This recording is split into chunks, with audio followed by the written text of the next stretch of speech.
pops in today?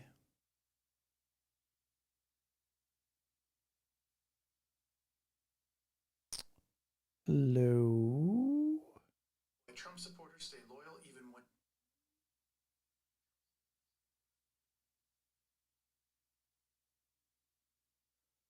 Hello? Might be too early to do a stream. Who knows? But I'm streaming anyway.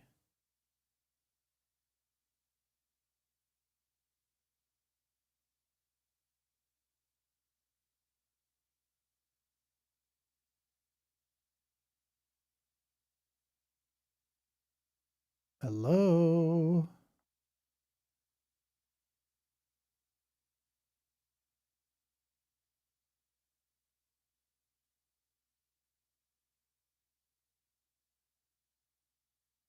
All right, let's see where I'm at.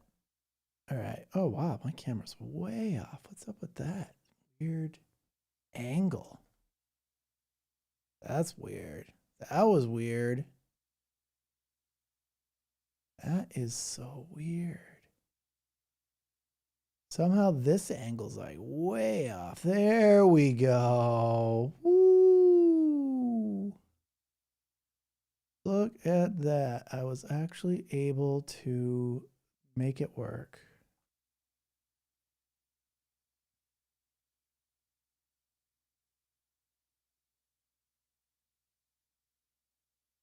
All right. I am on the interwebs.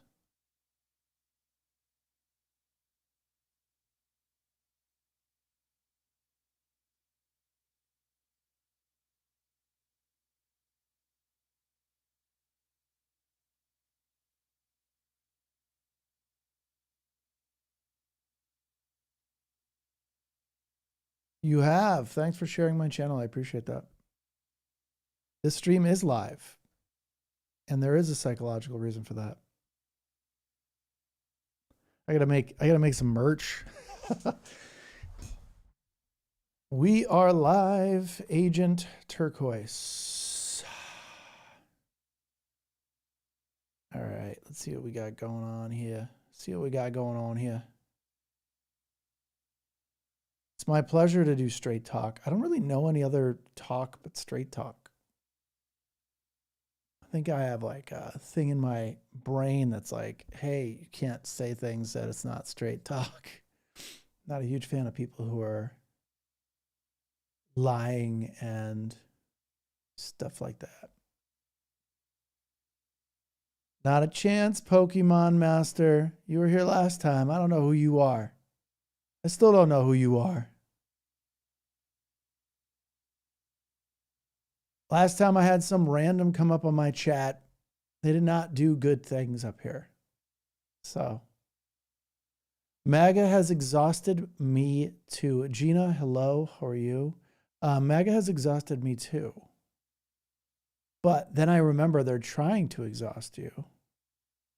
And then I go, F that. I am not going to be exhausted from them. Pokemon Master, you were here last time.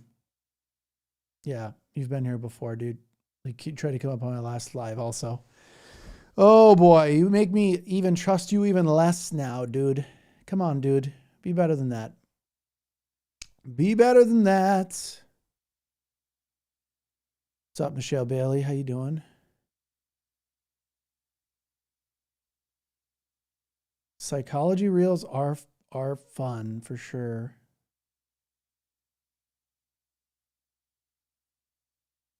F MAGA, no authority. Yeah, I agree. I agree. I gave Joel Osteen $5. I'm saved. Oh yeah. Very wackadoo Christian of you. I know you're kidding, of course. Boy, that's crazy. I don't get those people, man. I just don't get those people. It's very interesting.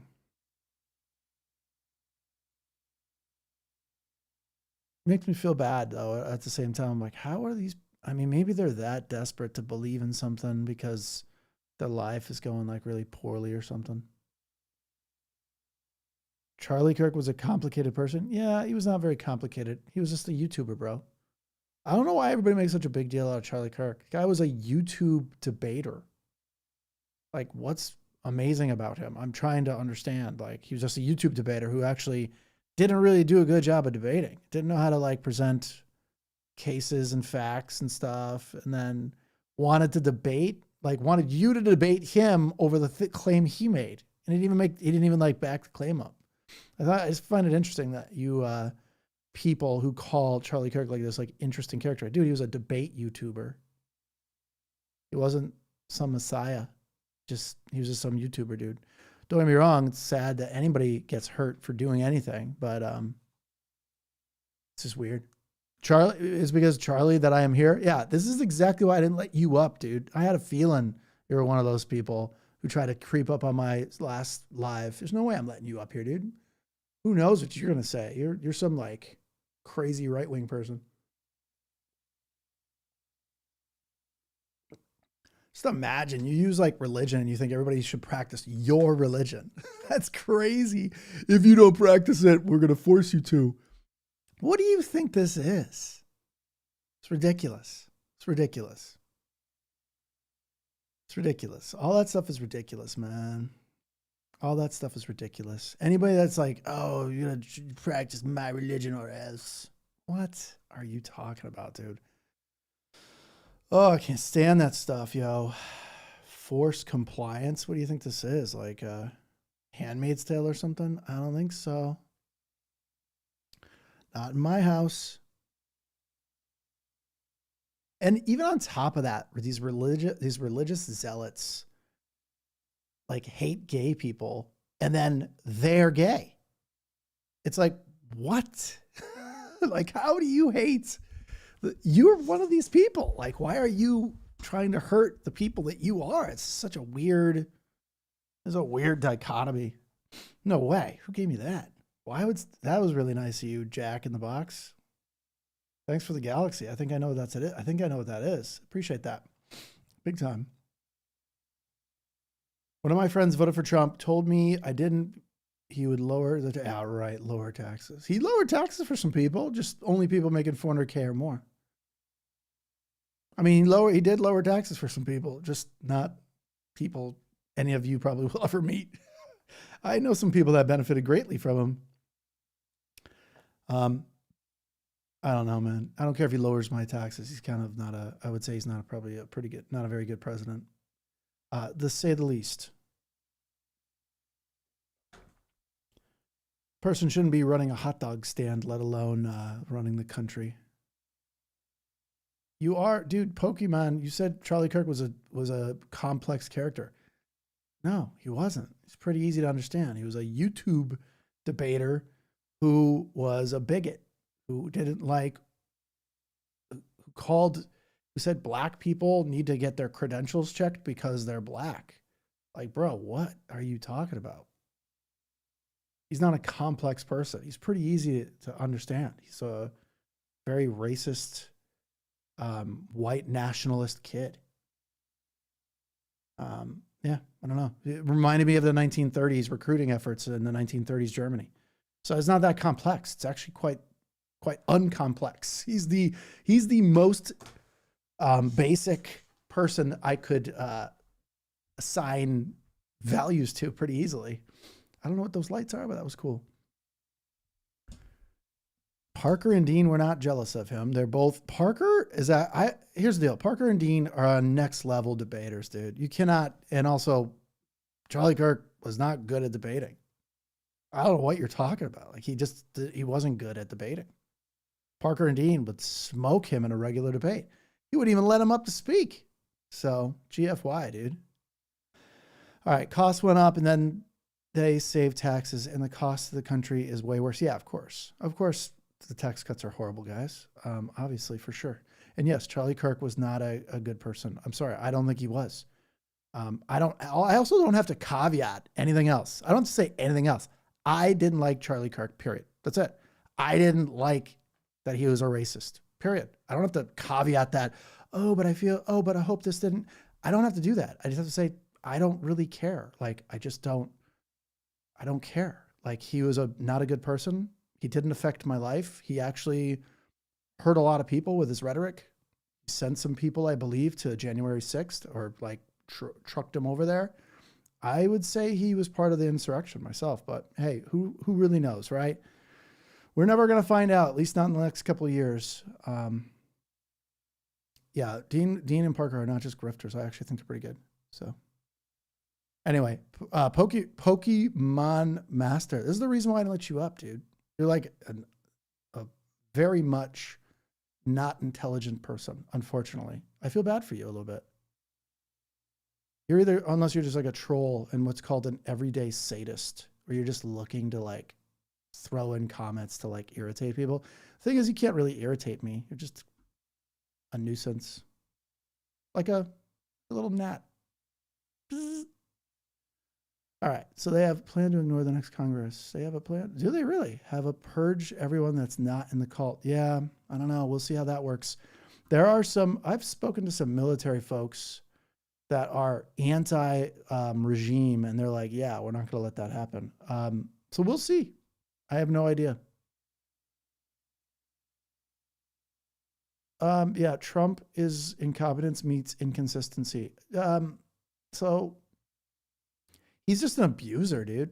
Like, he is a narcissistic. By the way, I have a new video coming out tomorrow, early in the morning. So you guys want to check it out. You'll really like it. It explains everything you need to know about people who support Trump. I think you'll really like it. It's my longest video so far. It took a lot to make, unfortunately. It was really hard. It was exhausting to make. It took 24 total hours where I had to actually stop in between, come back to it, stop in between. Anyway, check it out. Hopefully you guys will like it. It'll be on YouTube tomorrow morning at like, I think 6 a.m. EST. Let's see here. Speaking on someone previously in the closet for 40 years, it's hard to confront your own reality and admit that you are non-conforming to everything you believe and you know. Deprogram takes time. Okay, yeah, I agree. But the thing is, don't go and hurt people who are like you in the meantime. That's crazy, right? Don't you think that's a little crazy, Tim? Like, hold on, I know I have this secret I'm keeping, but I'm going to go hurt everybody else who's keeping that or not keeping the secret. Like, how does that make sense to anything you like would say, right? It just doesn't make sense. I get it. You could take your time and come out whenever you want to, like live the lie, whatever you want to do, but don't hurt other people in the meantime doing it. That's crazy talk to me. I hope you weren't like that. And you were, I know there's usually like, I did a couple videos, at least one video on this is extremely homophobic men are usually about 50+%, just over 50% are usually gay themselves. And they're just like in the closet and they don't want to admit it. And they're the most homophobic men. Like, it's crazy. And it just doesn't make sense to me. It's just so weird. I don't know. It's like if you're starving, but you're like too scared to tell everybody that you're starving and you like are hurting everybody else who's starving. And you're like, hey, I was starving too, but I just didn't want to tell anybody. It's like, why don't you all eat, bro? Like, I get it. If you don't want to eat right now and you're not as hungry as them, like you don't have to eat or feed them, but you know, don't hurt them. So I don't know. That's my take. I do agree with you. It probably does take a lot to come out because like, imagine if you have like family members who knew you a certain way. I could just imagine that must be tough, right? Because you play this old role in that life and you're like, man, how do I tell these people? Will they accept me? Will they be talking behind my back? Yeah, the chances are all that's true. Will they accept you? Probably not right away. Will they talk behind your back? Absolutely. Gossip is part of like the human experience, which is crazy to me. I don't gossip really. I try not to. And when I hear gossip, it makes me think people are going to do that behind my back if they're gossiping to me about somebody. So, and it's always true. They always are. They always will gossip to somebody else. Oh my God, Pokemon Master, you really like to cause trouble in the chat, man. It's kind of interesting. Like, oh, let me up. I have never been here before. And you're exactly the problem. I'm glad I have a really good memory. I don't really need to like write it down. I remember you. Try to get up here last time. And now you're a little chaos agent. Could you imagine Trump hot dog stand? Yeah, no. I could not imagine that. He'd eat the profits. Dude, Trump's like a fat dude. Like, no offense to fat dudes, but he's a pretty big dude. He's probably like close to 300 pounds. You might not think so, but he's a pretty fat dude.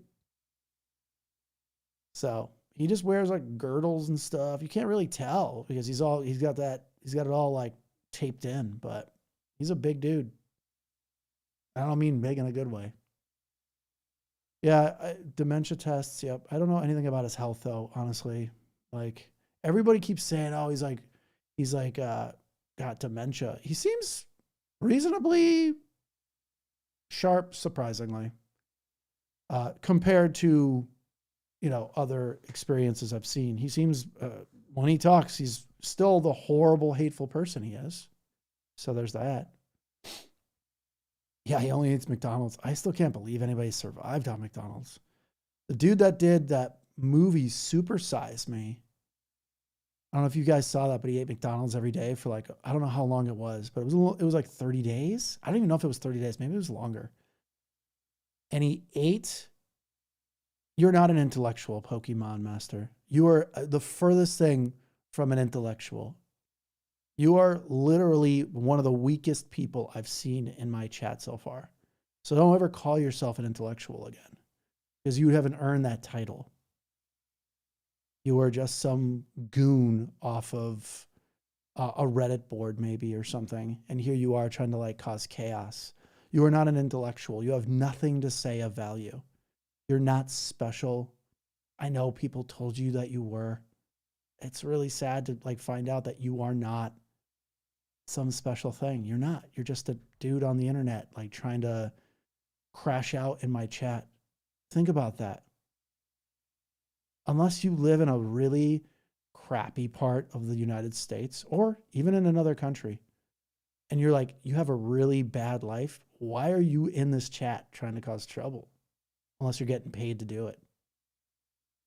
No, I don't like, you don't have a position. You have a bigoted position. It's not a position. That's just called hate. So you don't have a position. You're just a loser. Yeah, I don't really do lives that often. I do them like once a week. I will do lives more. I was thinking about doing a live.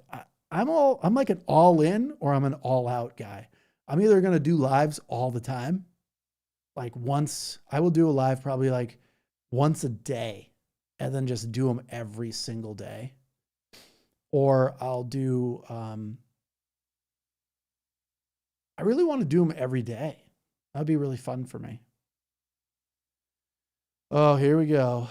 Dude, I started making videos, Pokemon Master. This is the last time I'm going to even reference you of any value to respond to. But here you go, little man. I started making videos 90, maybe 100 days ago, bro. So let's think of how quickly I have an audience. That has nothing to do with me being like big or special. It's just that I have a message, I think, that people resonate with. So I'm sorry you don't do that because you don't have a message. You're just some goon. And you're going to be gone here. See you later. And Pokemon is gone forever. Oh, I didn't mute him. It was just so much easier just to block him. Peace out. I couldn't even find the mute button. I just was like, bye. You don't got to go home, but you can't stay here.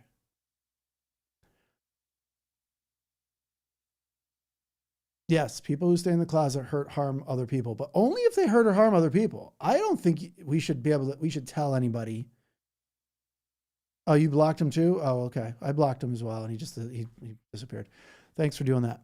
So I don't think it matters like how long someone stays in the closet, as long as you don't hurt someone while you're in the closet, right? You're not hurting people like you. I don't care. You can stay in the closet your whole life if you want. None of my business. And it shouldn't be anybody else's business too, right? You want to stay in the closet, dude. Like that literally should have no effect on what kind of a person you are. I don't know why it does. And it's because it's identity politics. People attack those people who are them, and they're jealous because they're living their best lives. I don't know. Thanks. Yeah, it was a great collab with Jennifer. She's an awesome person. I love I've Had a Podcast. I literally was talking about I've Had a Podcast like a year ago, and I'm like, you know what? I think I'm going to go on that show. And my friend's like, no way, dude, really? I'm like, yeah. And then a year later, I'm like, you know what? One of my videos went viral, and she like saw it and like started reacting to it. I was like, hey, I'd be happy to come on the show. They're like, sure. It was a great, it was great. I'll go back on again too one of these days too. No fat, yeah. What I find interesting is that, like they say, you know, I find it super hypocritical. This is one thing I've grew up with this too, by the way. I know these people so well. They will make fun of people while they're fat. Like they're fat people making fun of other fat people about their weight. And I'm like, what are you doing? Like, I don't understand how you could make fun of someone when you are literally 100 pounds overweight. Like, what?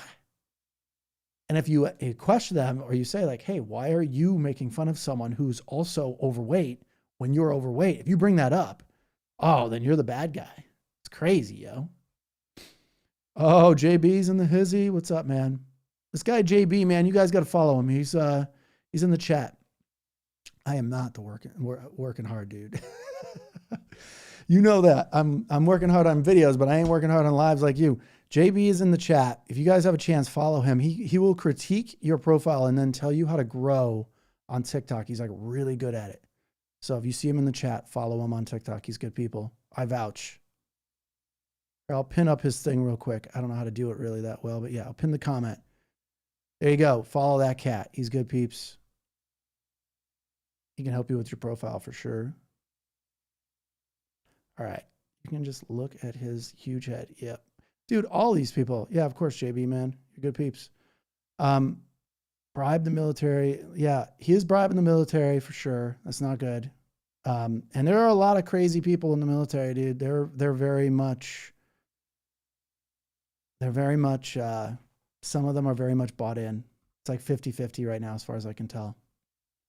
They just want to, these are just people from the red parts of the country that are like, I just want to be turned loose. I said that his first term, I'm like, I thought for sure that he was going to do the same stuff he's doing right now in the first term, and he didn't. I was like, thank goodness he didn't do this stuff. But now he's doing it.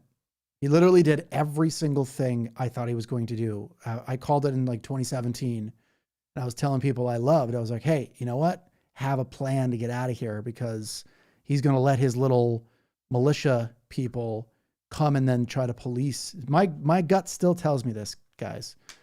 I was worried he's going to have his little militia teams like coming in like, here, you guys from Alabama, go police like Los Angeles. Roll around the town with impunity and just like pull people off the streets and check their papers and stuff like that. And I was like, that is literally what he's going to do. That's what it felt like in 2017. He was going to do that. So I started telling everybody like, hey, get your stuff together. Be ready for this to happen, because he is absolutely a fascist. So anyway, short story long, he's doing it now. So there's that. But I still think he could. Hey, from France, what's up? Huge fan of France. Huge fan of Western Europe.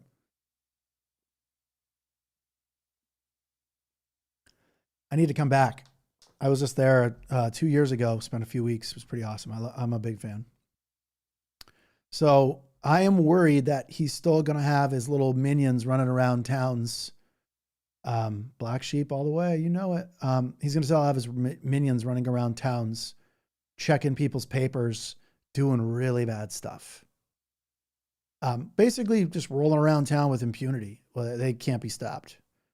Angel, I appreciate that. We love Luke. We love you, Lucas. Thank you very much. That's so awesome. Where are you? Where is Angel from? Is it you from the United States or somewhere else? Let's see. Doing great.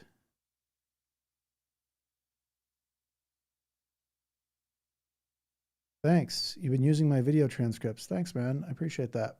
You can use my videos too. It's definitely a cult. Yes, it is. But it is, which is the title of my video tomorrow, a cult of narcissism. The cult of narcissists. Look for it tomorrow morning. It's going to be out. I don't know if it's that good of a video. We'll see. Like, you guys can tell me, but it's I think it's good, but I don't know. We'll see. I'm a pretty tough customer. Pretty hard on myself about that stuff. So hopefully you guys check out my video tomorrow morning that releases at 6 a.m. PST, 9 a.m. EST. I think it's 9 a.m. EST. It's a long video, but it's not that long. It's like 13 minutes. But it was like tough to write and research. I don't know why it took me so long to do this, but thanks. I appreciate that, Gina. Yeah, it's funny because I don't see my videos as good at all. Like, I feel like I could do so much better. So yeah, hopefully I get better at this. I've only been doing it for like 100 and something days. So why is global empathy so difficult for so many people? That's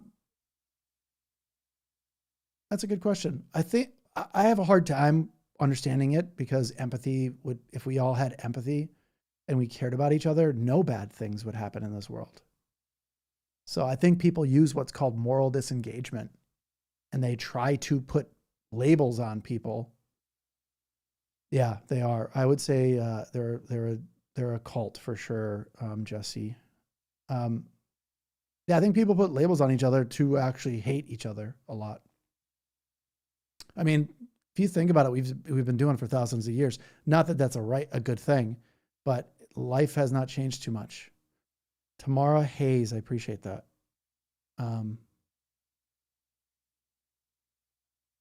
Yeah, my BF Skinner intermittent reinforcement piece. Oh, you liked it? Yeah, I shot that video and I was just like, I don't know if people are going to like this one because I'm not making excuses for Trump supporters. This is a cult of narcissists. These people that follow him are very, very high in narcissistic traits. They're broken people created by bad parenting and fear. But that's where they get the fear from, is from bad parenting. Yeah, Brad is right. They hurt themselves not being able to live as they were. I agree with that. Many people have colloquial empathy, which is a pack species evolutionary adaptation. Wow, Uncle Hippie, that's deep. I respect that statement. If you didn't copy and paste it, that's you're using really big words. I like that. I'm a big fan already, Dan. I haven't heard the word colloquial in a little while. Been dealing with MAGAs so much that the intelligence level is sometimes wears off, and you're just like, man, I really got to go watch like a really deep documentary of somebody talking about something everybody else would probably find boring to get my rigor back, because these stuff they say is so crazy. You know what's interesting? Like on my lives, like nobody comes to chat on my lives except for that one goon that was here earlier, but he's just a troublemaker. None of these like 50, 60, 70-year-old like tough guys ever come onto my lives and try to chat. You can come on to, if you were going to come onto a TikTok, I would do it. I would let them up just to talk for a second. But the thing is, like, it's really hard to talk to people who don't live in the same plane of reality as you do. Like, they either think certain things are true, which I don't believe any of these people really think certain things that they say they believe to be true. They know it's wrong. They just don't want to be told they're wrong. They want you to forget they were Trump supporters and for you to never bring it up again. And they will literally disappear from the movement. it's kind of crazy to think that a person would tie themselves, like their personality, into a politician. Whoa. Imagine liking a politician that much, or just another person that much. It's just weird. I'll never be able to relate to tying your sense of self into like another person. Super weird to me. Creepy. It's creepy. I don't know. Maybe that's just me. But they seem to really, really like Trump. Super weird to me. Anybody could like a politician that much. Like Mamdani's a great mayor, but I am not going to get a Mamdani t-shirt and then like praise him like a god. So weird. This is weird. I don't know. What do you guys think? Yes, narcissists do not change. Most of them do not change. That is absolutely correct. And they won't give up.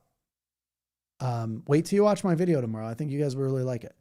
The video is going to be on YouTube though. I have to figure out how to get it on these other platforms because it's like long, as in like rather than 9:16. So we'll see how I can figure that out.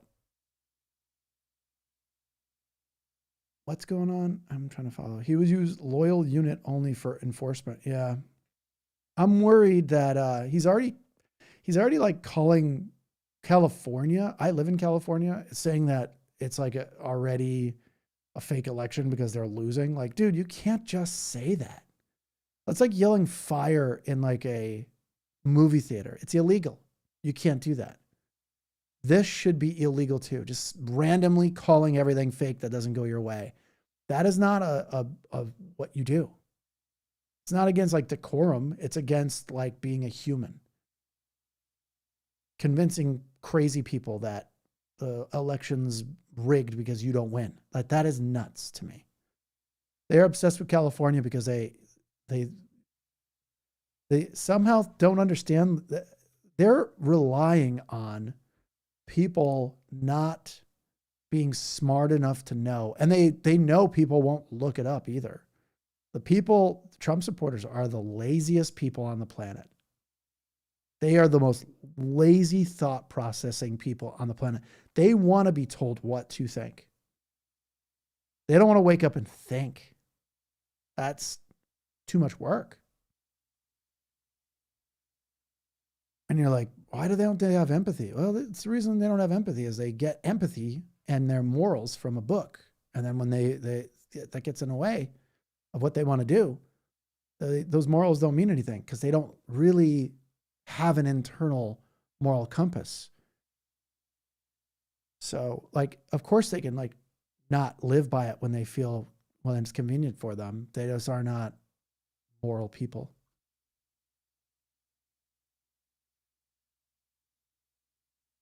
Yeah, being an ex-Mormon in 2015. Yep. I believe that. Helen, it's only in the last year or two that I realize how rare empathy was. Yeah.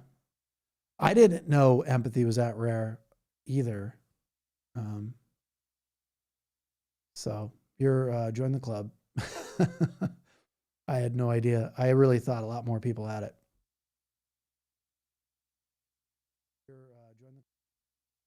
Right?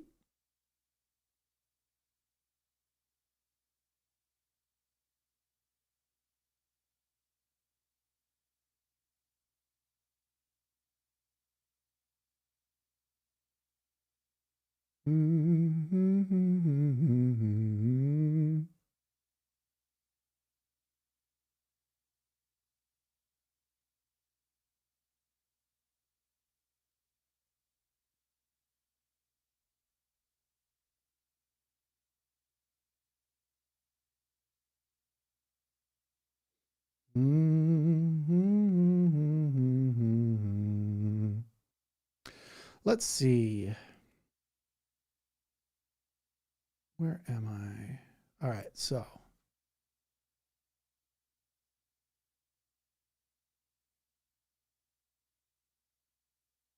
fear of loss of individualism. Yeah, I don't know. I keep thinking that that's true, but then I'm like, wait, what? I think these people just want to feel important. They're a cult of narcissistic, high narcissist. They're not narcissists like an NPD, but they have like these really high narcissistic traits. NPD is super rare according to the DSM and psychology in general. Like it's 1 to like 5% of people are NPD people. So like having high narcissistic traits, now that's a different story. That's something that's way more common. And this is a cult of high narcissistic trait people. So they want to feel special because they don't feel special in their lives. So they need something to like fight for. And that's what they're using right now is this. Appreciate it. Thanks. Enjoy your videos. I appreciate that.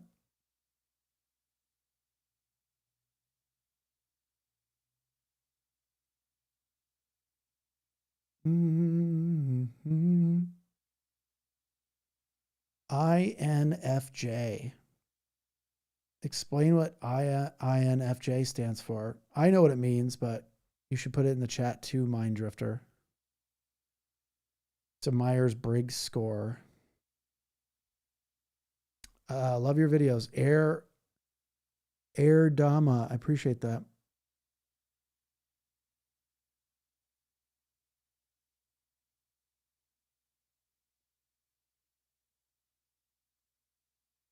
What did they do to Franklin Roosevelt? I don't know what that means.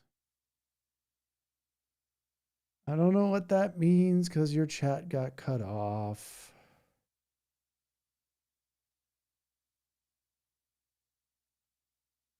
If you guys want me to like see your chats easier, there's like a super chat thing open too. They pop up and stay there. Otherwise this chat just like flies by and I can't see it, unfortunately. Thanks, Sean. I appreciate that.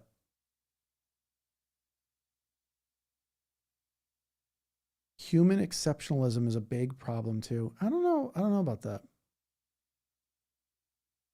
I think that's too vague for me. I'm not gonna let you up, user 751344871. I don't know who you are. Not a chance. Not a chance.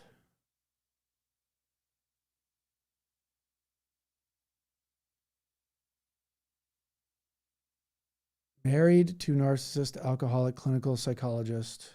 Wait, who's a clinical psychologist? And no, they don't change. I survived and got away. Thank goodness you got away, Catherine. I don't know if you're the clinical psychologist or they are or whatever. Sorry to hear that. Narcissistic people do a lot of damage. And it's funny, everybody thinks like narcissism is like, oh, they just like to look in the mirror. They just like the way they look. They're very narcissistic. No, it's not what narcissism means at all. Not even a little bit. They're actually the most insecure. They are abusive people. They damage lots of things. They can never be wrong. There's like a million ways like narcissistic people are just bad people. Just bad people. You guys, if you have ever a question about narcissism, watch my video tomorrow. It's coming out 6 a.m. PST, 9 a.m. EST. Narcissism is bad. And you lost a lot of your family members, Tamara, because they are high narcissistic people or were raised in a narcissistic home and they became the people in that home that bowed down to the authority in your home. They were the ones who either became the golden child, because it's basically kind of the same thing, or the people that were like the appeasers that were like, oh, whatever you say, I'll listen. I will listen to whatever domination you want to give me. Those people become narcissists themselves because safety was being on the side of the narcissistic family member who like abused them. So narcissistic family dynamics are crazy. So I think the term narcissism is definitely used way too much in pop psychology, though. That's another problem I would say there is. That's the thing about narcissism. It's like, just because they disagree with you, they're not a narcissist, right? Just because you get into a fight doesn't make a person a narcissist. There are clinical things they have to do that basically label them as narcissistic. And it's not just looking in the mirror. So I've had a lot of people think that that was like a compliment. Oh yeah, I do like to look in the mirror. It's like, bro, that's not what that means. How to have a conversation with a Trump supporter? It's so easy. You ready for it? Don't. You can't have a conversation with. First, they're pack animals. If you try to have a conversation with a Trump supporter and they have friends with them or they're around other people, they will act a fool. If you can get them one-on-one where there's no audience to like, there's no audience for them to like show off to, then you might have a chance of asking them questions. But as soon as they get a question they don't like, they're the most avoidant people. And maybe you guys will notice this trait. I've noticed this trait. There's a few traits that narcissists do and why they are Trump supporters. These people will not talk about their feelings. They will not talk about anything. They will not have a hard conversation. They will avoid everything. They're the most avoidant people on the planet.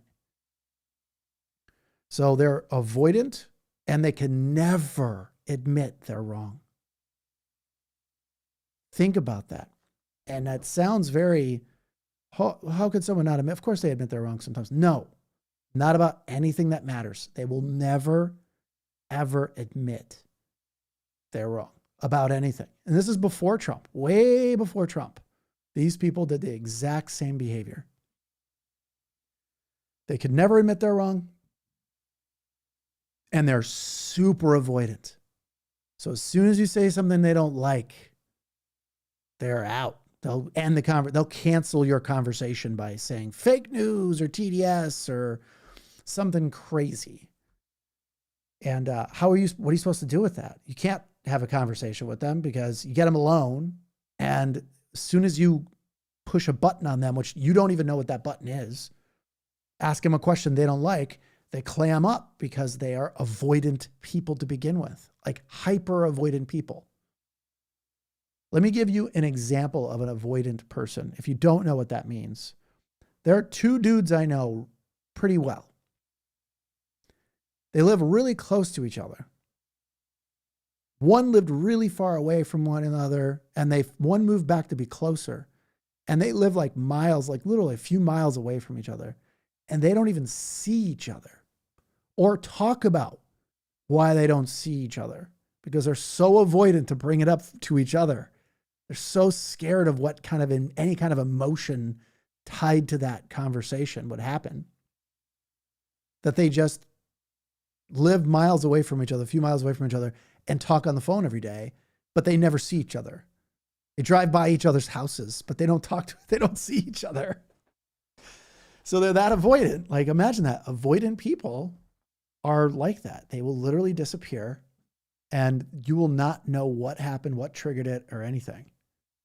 You just don't know. And so how are you supposed to talk to a person who is like wicked narcissistic, super avoidant? And the third thing is that they rewrite history and also invent things.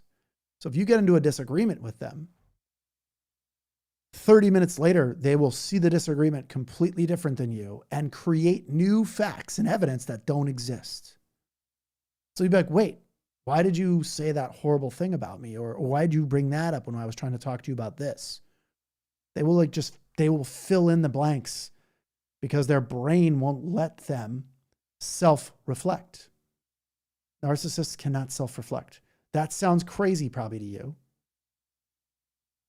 because I can't relate to it either. I can't imagine not self-reflecting. I self-reflect all the time. They cannot self-reflect. There's like this little trigger in their brain that prevents them, this autonomic trigger, which is basically almost subconscious. They subconsciously block out. So how are you supposed to talk with these people who are avoidant? So you're hard to pin them down in the first place. will act out like idiots in front of other people, especially MAGA people, like a bully would. And they can never admit to being wrong. So meaning they could never self-reflect. Like, think about, how do you talk to someone like that? In a way, you can't. Like, I want to, trust me. I want to talk to narcissistic people. And like, you can record these folks on video camera and play back the video of exactly what happened. And how what they just said and did is actually what you remember. And the stuff they remember is not real. And they'll still deny it. Crazy, right? Jean, is it John? Maybe it's John. John, I appreciate that, man. Yeah, it was great being on, I've had it. It was really cool. Those ladies are awesome. Love the show. Can't say anything but great things about those people. Love Jennifer Welsh, huge fan. It was my honor to be on that show. Yes, you will only walk away frustrated. Exactly true. There is a way to like, the problem. Hey, what's up, man? Modad. Yeah, I don't know. You can't fix narcissism. It's such a toxic thing, and it's so deep like this. Like, the downside is like, it's unfortunate that narcissism has been in like pop psychology, because it belittles, it takes the teeth out of the term narcissist. I don't know about you folks, but for me and for a lot of people I know who are like, I don't mind looking in the mirror. I'm very narcissistic. You know, like, what? Like, do you even know what that means? Narcissistic people are just really toxic MFs. I just gave you guys a few ideas of like who they are and how they operate. Imagine trying to communicate with those people. Just imagine going somewhere and you're like hanging out with a narcissistic type person and something happens and you're just like, why would you do that? And then they change the history on you. They change what happened, gaslight you, gaslight everybody that knows you, and then tells their version of the story of what happened. And everybody believes them.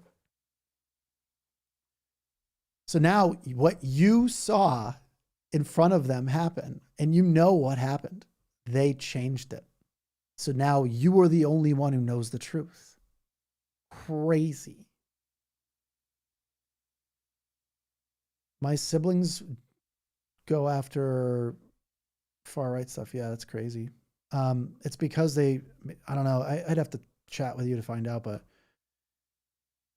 usually that's from authoritarian parenting. And usually it's the kids that were the good kids in the family that, you know, ratted on you, told on you, basically the parents' favorite / the ones who obeyed every rule they put out. Those people turn into narcissistic people because they love the idea of someone else thinking for them, because that's all they knew as a kid. That was safety to them. So they become them. And if you're part of a family dynamic like that, your role is a life sentence. So if you're a black sheep or you're a forgotten child, like, you can almost never get yourself out of that role in the family.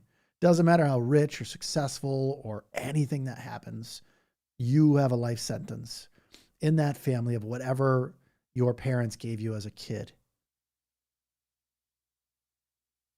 They don't believe. So here's the thing. Narcissists don't really believe they're better than you. They are the opposite of that. They want to think they're better than you, but they're unbelievably insecure, empty inside people. Everybody thinks like narcissists are like, oh, they're just like, they need to win. They want to win because they want to see you lose.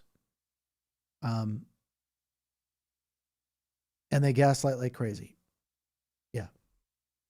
I've never seen the movie Gaslight, by the way. I'd like to see it. I've never seen it. I don't even know if I need to see any of this stuff anymore, dude. Like, I grew up in a narcissistic family. It was pretty bad. It would change history like crazy on me. And I'd be like, wait, I watched you guys do this. Like, you can't change that. Not happening.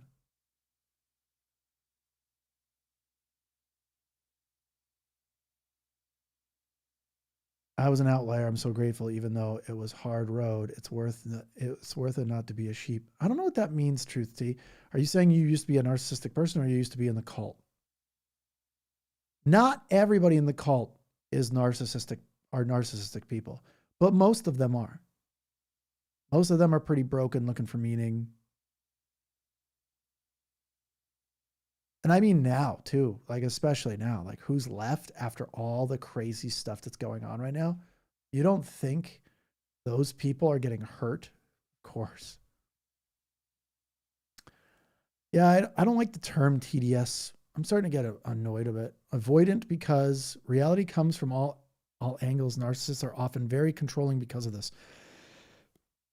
Yeah, so I can tell you why that happened too. I learned this when I was really young. Narcissists don't want you to bring up anything that really happened, because most of the time the bad things that happen were caused by their chaos and their emotions and their craziness. So they don't, it's like an alcoholic, right? Alcoholics don't want you to bring up what's going on, drama in the family.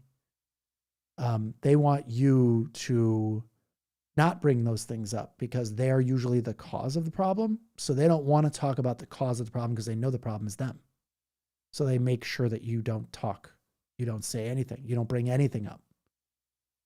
So that's what I learned, at least when I was really young. I didn't know anything about it. I like took out a book once when I was like a kid. I was like, oh, wow. So they don't, no wonder these people I know don't want to talk about anything. I am watching a teacher of psychology. I think that is your area. Yeah.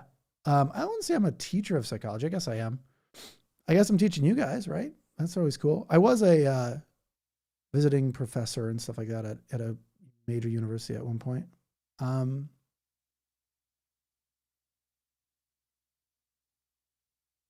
I don't like TDS. I hate the term, but at the same time, it's crazy to think that you being an anti-fascist person is like labeled TDS, or you saying the fact. Like it's the ultimate narcissistic term, right? Hey, you're saying something I don't like. I'm going to stop you from saying it by just shouting some random phrase at you and trying to cancel what you're saying. That's what they're doing. Did you ever see, have you guys seen the news where Trump keeps like kind of like demeaning Caitlin Collins? He kind of like hones in on her and attacks her without her even saying stuff sometimes. Like that's what a narcissistic abuser does. Like she's now the target of his wrath. She's the black sheep. She's the target of his abuse. People might not see it as abuse, but it definitely is. Like imagine an adult talking to another adult like that. Like even in private, you guys wouldn't be friends anymore. Like you would be like, that person's super disrespectful, awful people. And there she is, like in public, in front of the world. And he's saying those things to her. That is a narcissistic, horrible, abusive person who shouldn't be in charge of a hot dog stand. I wouldn't even trust him to sweep up like a small floor. Like I'd be like, he's going to do something wrong. That little bit of power he has over the broom, he'll abuse somehow. So no, he's not calling her beautiful. He's not calling her beautiful. He's belittling her is what he's doing. Hey, he's like, hey, toots, pipe down. That's what he's basically doing. That is not calling her beautiful. That is doing exactly what an abusive person would do. If he just said that and said nothing else, and was just trying to be like playful about it jokingly, I'd still say he was a very toxic person in general. But my in-laws were narcissistic. They acted like judges towards me and how I raised my kids. Absolutely. And guess what? They were probably not that good of parents themselves. They're really good at criticizing other people. They're really bad at being criticized. Sounds my agent turquoise. Sounds like my siblings. Yeah. Welcome to the club. Welcome to the club. Let's see here. Yes, must protect the ego at all costs. Can't be wrong about anything. Can't imagine being wrong about anything. They don't even know what that means. Galaxy, whoa. Oh, Jura Nerd. What's up, Jura Nerd?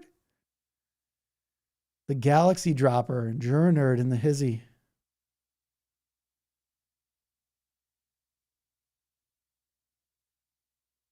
Let's see here.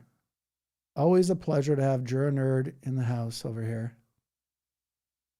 You want to follow somebody good? She's a German who has a good take on what's going on as well. She knows a lot about German history. So check her out. She's in the TikTok chat.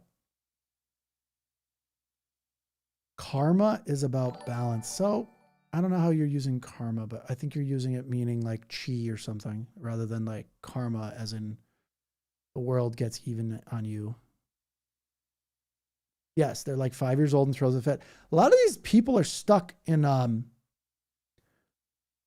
they're functionally frozen at a certain age because of the abuse they've gone through. So like and I'm not giving these people excuses. They're adults still, right? That's why you see people road rage, like a 40-year-old, 50-year-old, 60-year-old guy, like go crazy and road rage on people. These people are like functionally frozen in like the age of like between 8 and like 12. And they have the emotional maturity of that. And you wonder why they act that way. It's because, I mean, I don't want to blame their parents, but it was like they were raised in an authoritarian, narcissistic house where the parents were either one or both were narcissistic people. And you wonder why boomers in general are narcissists. Like, it's really easy to do the math on that. The greatest generation were their parents. They had the easiest effing lives. They could buy a house for 50 grand. They inherited their parents' wealth. Like everything was very, very affordable. So these people were told over and over again, either raised in authoritarian, like abusive households as well, or they were golden children. Like, you can do no wrong. You are amazing already. Just being. You're amazing. You don't have to do anything to earn any of this stuff. I don't know if fascism requires that much ignorance. I think a lot of these folks think it's cool to be fascist. I've been talking to quite a bit of them, and even high up military people that are retired now, but just retired recently, like within the last 5 years. They're crazy, for lack of a better term. They are fanatic. And I don't know how they became this way, but it makes me worried that the military is on, like, at least half the military is crazy enough to do just waiting to be turned loose. It doesn't matter who, they just want to be turned loose. I'm hopeful that's not the case, but yeah, I'm a boomer. My father was perfect, but emotionally distant. Yeah, I don't know about that. I'm a boomer when my father was perfect. I don't know what that means, perfect.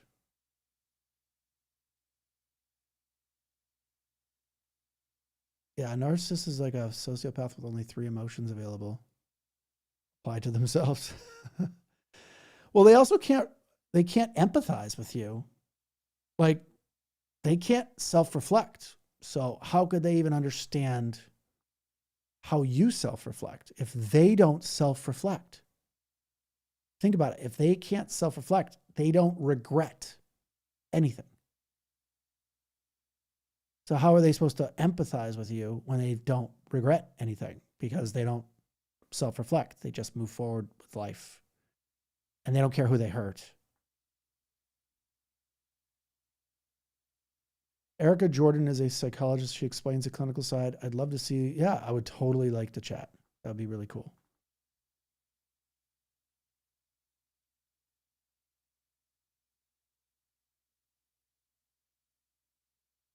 I don't mean, I hope I'm not bringing bad tears to your eyes. Growing up surrounded by narcissists, what about traits we pick up? We have behaviors that we struggle with. Yeah. Yeah. So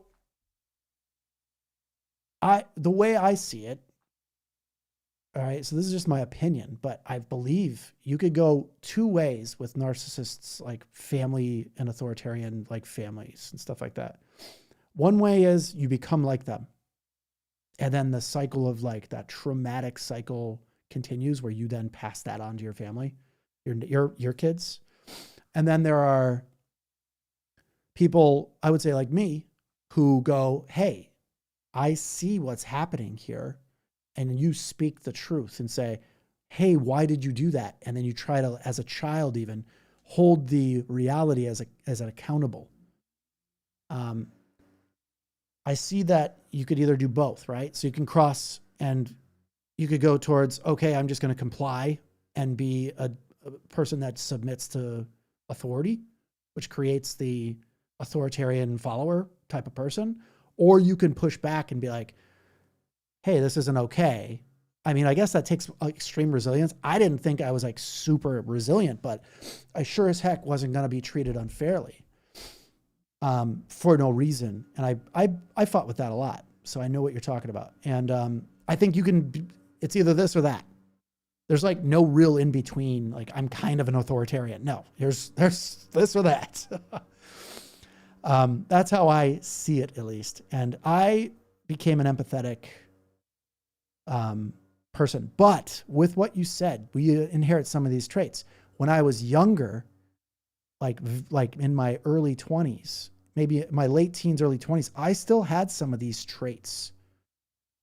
I was definitely more like hypersensitive to certain things that my family did to me in a narcissistic family system, that I was like, I need to work on this because I am a big old mess. And it took me a long time. I'm still, I mean, we're a work in progress forever, but I just still can't imagine not being able to self-reflect. And narcissists do not self-reflect. So that's a hard one for me. I want to watch this show Gaslight, but I had a front row seat to some of this stuff. So I don't know if I need to watch someone being gaslit. I'm good. I think I'm good for a lifetime. I know all about it.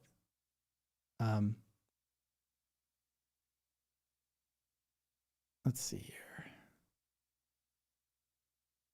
I am not a psychiatrist. I am not a psychiatrist. Nope.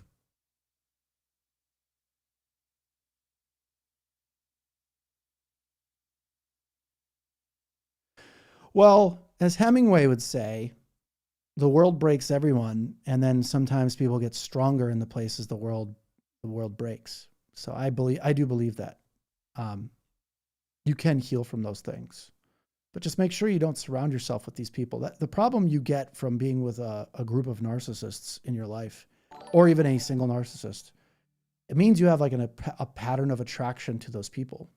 Like, why would you be attracted to someone who's bad to you?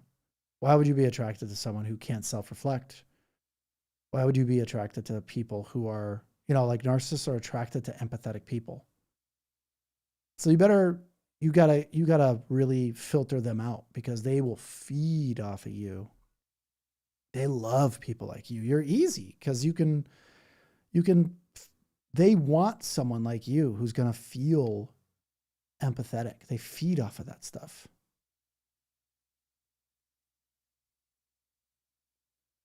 So they're looking for you. It's not that you're just attracted to them because that's something and that's something feels like, hey, I feel comfortable because this is how I grew up. It could even be subconscious. You don't know you're attracted to it, but at the same time, they are extremely attracted to you if you're an empathetic person. Yeah, they're empath vampires. So it's a really great way of saying it, for sure. I agree with that statement. And I always wondered why I ended up with a few narcissistic people in my life in terms of relationships. And I always wondered, like, why am I attracted to or attract? And I was like, maybe I'm broken and I just attract like really messed up people. And then I did years and years, it's probably like 2 decades of research on this stuff. And I'm like, oh, wow. Actually, they are attracted to you if you're an empathetic person. They need somebody to be the victim to, like to tell them how the world is against them and it's not them, it's everybody else. And they want you to take care of them and fix things. They love people who are looking for a project because they are the project.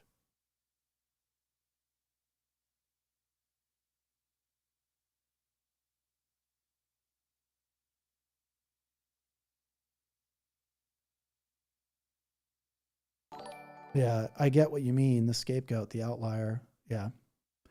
Trust me, every black sheep scapegoat in this chat will definitely know what that means. And everybody had like their own experience. Of course, no two person's experience is like, it could be way worse for you, could be way worse for me. It doesn't matter. Like, I just imagine being blamed for like everything ever that happens to you, like in the family. You get a flat tire, it's like your fault somehow. It's crazy.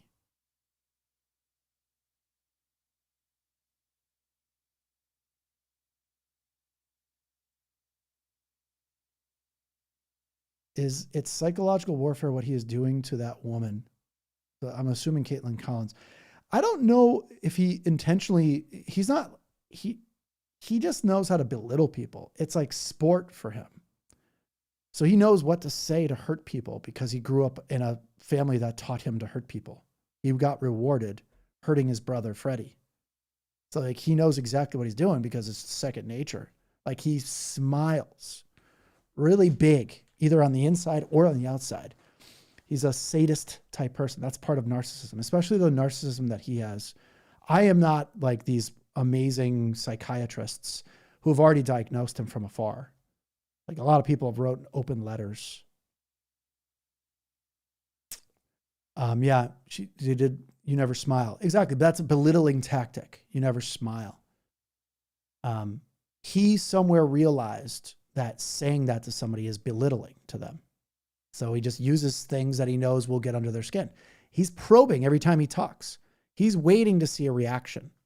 He's waiting to find what pushes her button. And then as soon he sees these little micro expressions on her, and as a narcissist, a predator narcissist, right? He's like looking for that, and he's waiting just for one little thing, and then he's going to harp on it because that's what he was trained to do. His whole life, his family trained him to attack weak people. Yet he is the weakest person in the room because he has to attack everybody instead of actually answer questions.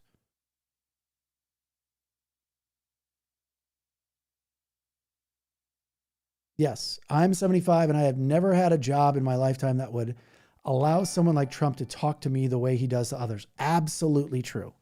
I've been most of my career, I was in the corporate space. And if anybody said that in front of me, it would be like, it would be insane to me. It would probably be, you'd probably be fired, but I'd fire you. And like, yeah, come to my office. What was that? Oh, well, I didn't like what they were saying. I'm like, oh, okay, cool. You're fired. Like what you just said is not acceptable. Like that doesn't play here. You're gone. You don't say that to people. You don't do the things you do. It's already hard. Like work's already hard, man. It's cerebrally hard work. We don't need drama in here. We don't need like psychopath, like narcissistic Machiavellian people causing chaos. Cut them out as quick as you can in the corporate world. I mean, so yeah, any business should never allow those people to exist. I agree.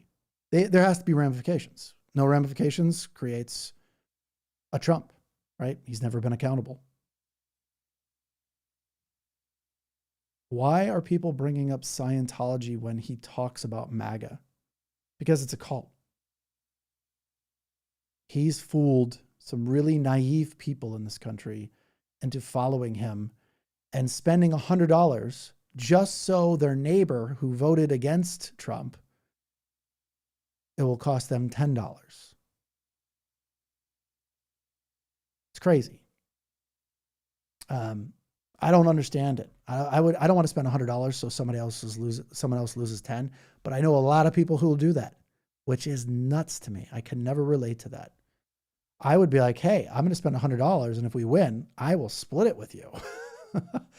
There's no like, let me hurt you just so I can get pleasure from that. It's not a concept for me. So we need to have a test for people who hold power. We can't let people who don't care about other people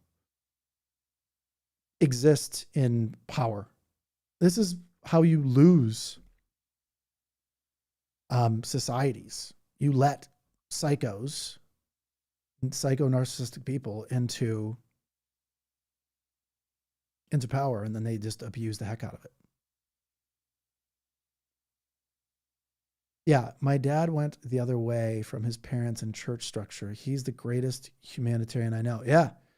So I feel like I'm a humanitarian too. I try to come off as a humanitarian as often as I can. When anybody ever asks me what my political affiliation is, I'm like, I'm a person who wants humans to progress in life. I'm a humanitarian. I think human progression is really good, and the longer we put it off, it just hurts everybody else. Like, we could be living an amazing lifestyle right now if everybody cared about everybody else. But when we let people into office to have power over us that don't care about other people, what are we doing?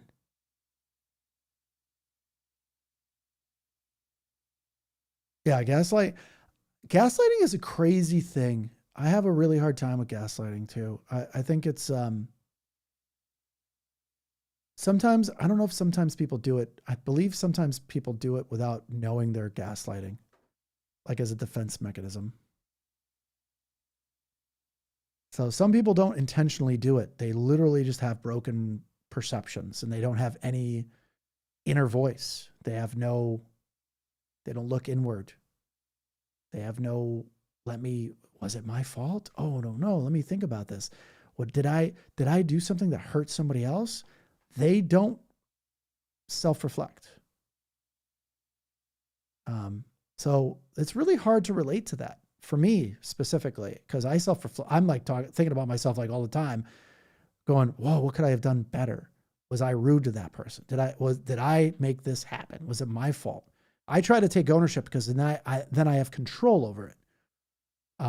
Owning something means, okay, now if I own something, I can, basically change it, right? I can be different.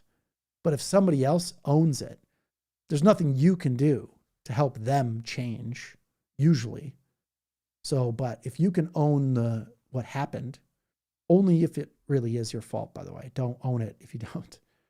The problem is, again, this is just my cross to bear. I own still to this day a lot of things I don't think I should own, but I try to tie it to myself so I can somehow think like, what did I do wrong?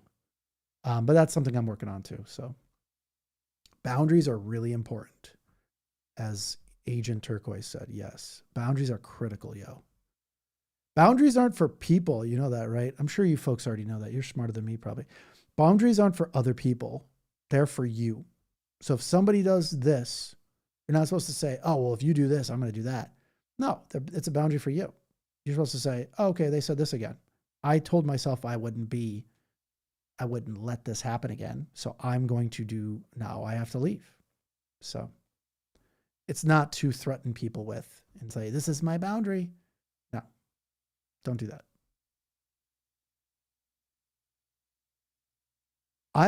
So David Logan, what would happen if MAGA, we spread truth, but deliver it like propaganda? That would work. But it wouldn't work on the the entrenched people that are watching like Fox News and Newsmax and watching their crazy podcasts that, I mean, Facebook is the biggest problem on the planet, I think. It has all these fake Facebook pages that look like news channels that are all, there's like hundreds, if not thousands of these pages. And they pump out all this crazy stuff. Somehow I got into the pipeline of seeing all this crazy stuff. I'm like, yo, this is not true. They keep calling Democrats like fascists. I'm like, what are you talking about? It's such a weird thing to hear, knowing it's literally the exact opposite.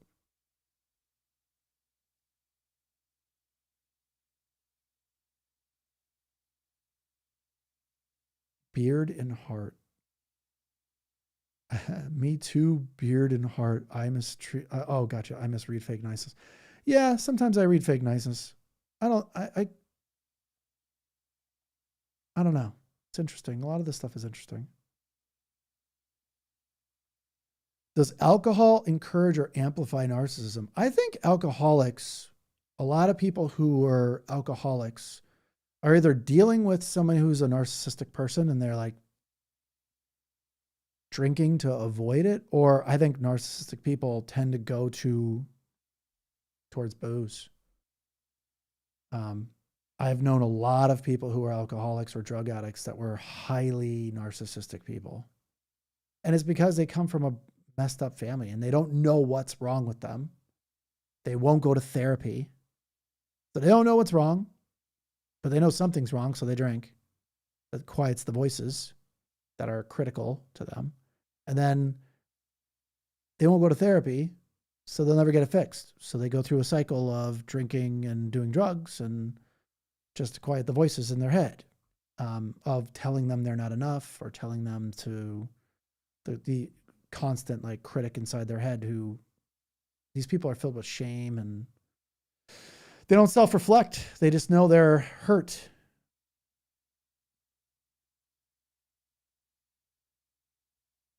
Who has fetal alcohol syndrome?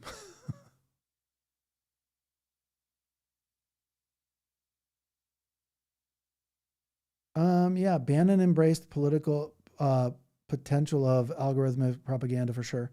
100%. I used to, so Facebook algorithms, like the Open Graph like algorithm, I'm very familiar with it. I used it for marketing. Like I used it to like do user acquisition and retention, right? Marketing wise, like acquire new users for like products or services or whatever. That's okay. Health and happiness, you rock. So I know everything about I know a lot of, I shouldn't say everything. No one knows everything about all of it, but I know enough about the viral algorithms of like how the graph, at least the old graph used to work. The K factor, as you call it. It's the K factor is virality score. And Facebook's algorithm used to be wide open. You could just like captures people's information, everything about them, with like one click. They could just click a button to take a quiz or play a game on Facebook, and all of your information, just to play that little game or take that little quiz, you shared everything about you, your likes, your dislikes, your date of birth, where exactly you live, first name, last, phone number, everything was tied to this one click on Facebook's Open Graph. So imagine the information you can mine from that. Everything you like is basically what it tells you what your political affiliation is. If you like this, you probably are that, right? That's the best thing you can ever have is data. And Facebook used to be open. So Cambridge Analytica pulled all this data and stored hundreds of millions of people's data. And they use that to manipulate and go after people who are susceptible to propaganda. If you don't know 2 + 2 = 4, someone can convince you that 2 + 2 = 5 because you've never heard it before and you've never been taught to solve the problem of like how you get 2 + 2 = 4. So it's anytime you have a lack of intelligence on a matter, not a person, right? Just something you don't know enough about. I've had people in TikTok that I trust a lot. I'm like, hey, these people really know their political stuff. They've sent me fake videos. And I was like, yeah, I think that's a fake video you just sent me. And they're like, wait, what? And I'm like, yeah, it's fake. And they didn't even know it was fake. And I'm like, if you don't know, then it's maybe easier. I think it's easier myself. Everybody's like, oh, propaganda works on everybody. Not if you know the answer already. You cannot ever convince me that the sky is not blue. It is, right? That's the one spectrum of the color that gets bounced around inside our atmosphere that turns the sky blue. You're not going to convince me the sky is green without some pretty hardcore facts.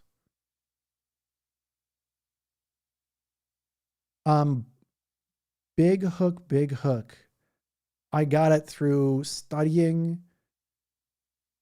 tons of books and classes in college and graduate school and studying human behavior for like more than 20 years, because you actually need to know human behavior because of what I did for work for a long time. Like I was the head of marketing for like a bunch of companies and stuff. And like, you have to really understand the consumers, and that's psychology of consumer.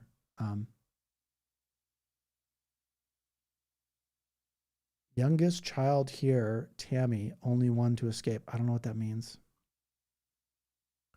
Took me 59 years to realize I grew up surrounded by narcissists. Yeah. Takes a while sometimes. Yeah, targeted as a child. Yeah, I know this story very, very well. 7 years. Positive, fruitful years of my life. Yep. It's usually what happens. Surround yourself with people who are not going to give you gaslight and grief. Make drama out of nothing. I don't know about cannabis, dude. I do not like weed myself. I don't do drugs. I don't drink. My only vice is exercise. I got two vices: exercise and psychology. I just study it. I'm ravenous for history, psychology, learning. I'm addicted to that stuff. I've never been addicted to anything, actually. I don't think so far. Knock on wood. Yeah, 7 years in recovery, drank to escape the narcissist, 12-step program, encouraged self-reflection. Exactly. So you were a narcissist, or you were surrounded by narcissists? It says escape the narcissist, so I'm assuming you were not the narcissist. But, you know, a narcissist can change, guys. Like, they can change. They just have to be taught that what self-reflection is. Like, how did your reactions do this to you? But they have to like care to do it. Most of them don't care because they can't self-reflect. So can pre-diabetes. I don't know what that means. You find out when they want you to find out. Drinks. The narcs in my family love to gaslight drinkers that I lost the chat already. I didn't get to see that one.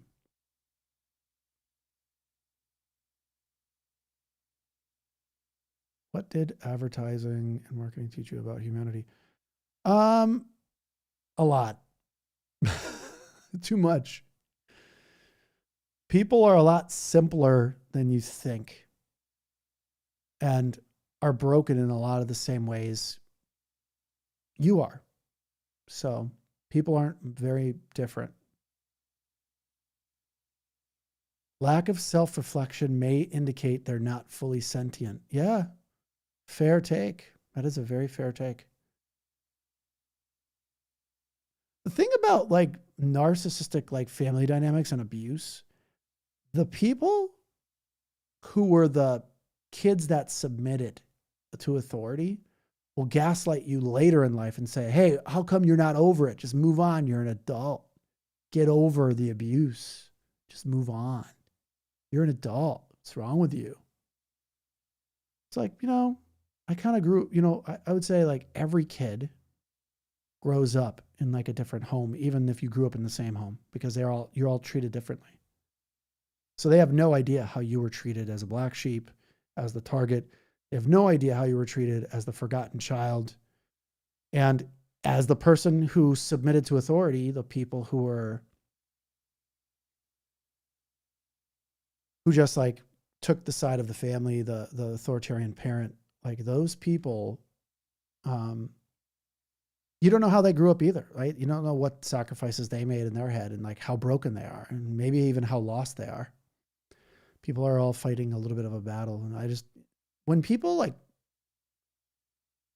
imagine people who like tie their identity to like a politician. I just think it's so weird to me that anybody could tie their way they see the world to them, some random dude who's like president of the United States. I saw the issues at an early age, was more of a black sheep, but now succumbed to prejudice or treated people with disrespect. Yeah, that's sad. But it's good that you recognize it.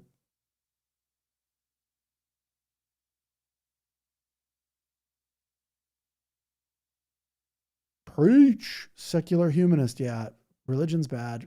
I think it is. I was raised as a Catholic, extreme Catholic. I wouldn't say extreme, but like went to church way too much. Church was like every day for me. The only day I had off from church was like Saturdays. Let's see here. Can't anymore. So many Christians don't follow Christ. Yeah, I wouldn't call yourself Christian anymore either. I recommend no Christian who's like a real Christian who cares about other people use that word anymore. It's been destroyed by Christian nationalists. So I would recommend saying you're religious or saying you're like a real religious person, but don't say Christian anymore. People will, I instantly think, this is just my take. Maybe other people take it differently, but when I hear someone say Christian, I instantly think, ooh, Christian nationalists. That's not good.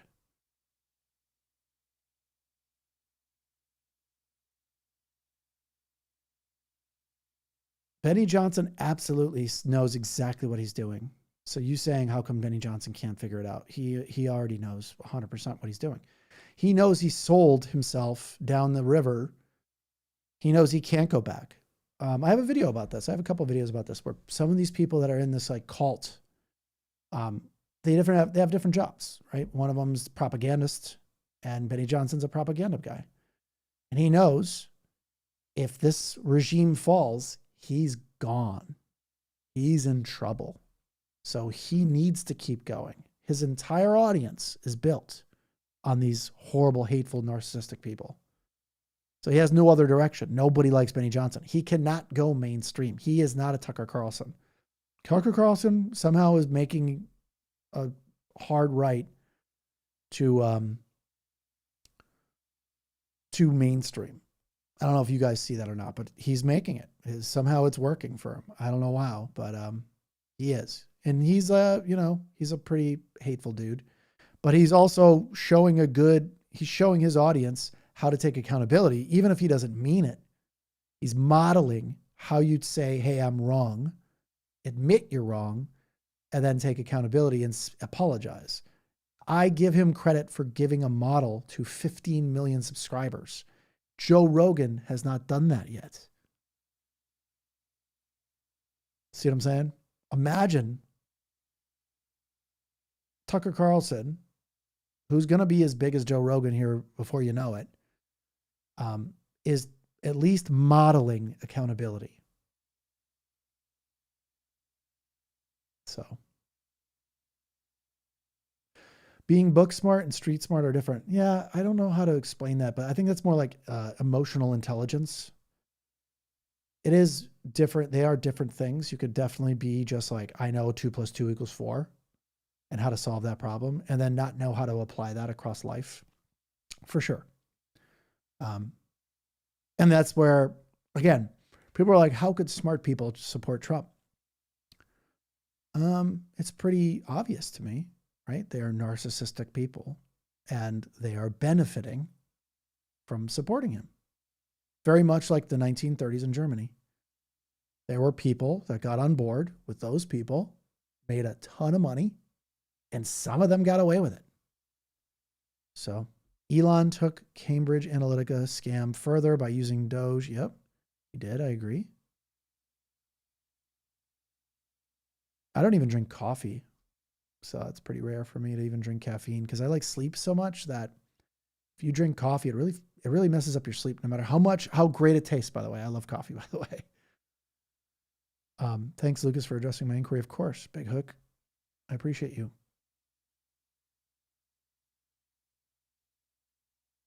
Yeah, I agree. Narcissists most of the time do not learn. I agree with that. Unless you have something called ego death, which is very unlikely to happen, but a narcissist has to lose everything and collapse. And usually it's not pretty.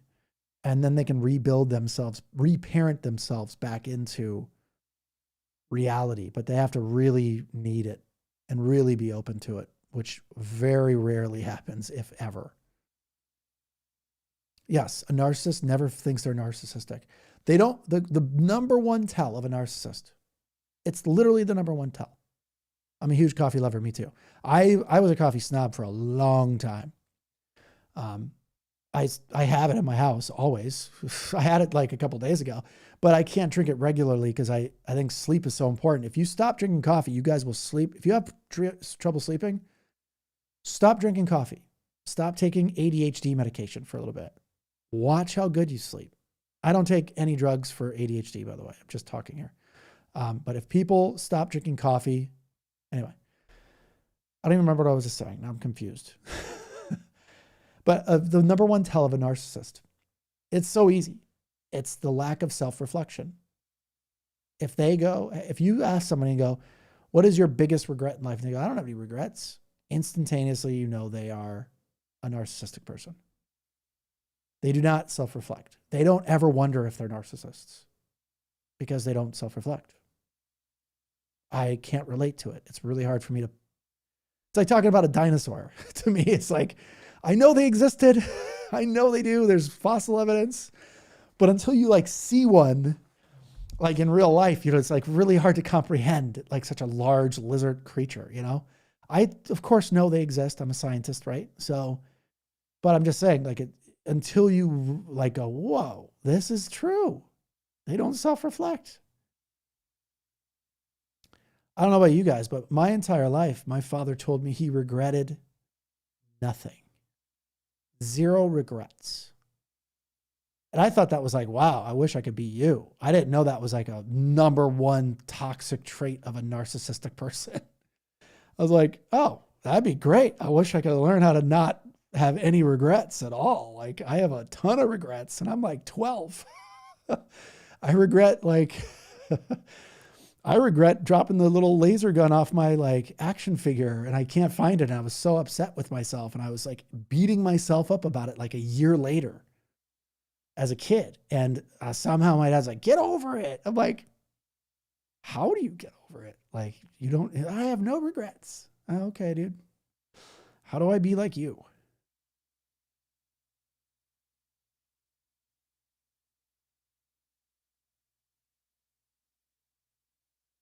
What? I don't know what you're saying over here. Michelle Wilson. Oh, I see you're in the victimhood right now. Don't know what that means. I think we all have gone through anybody that's gone through a narcissistic family system will know what I'm talking about. Whether you are, maybe not, maybe a narcissist probably would not be listening to this.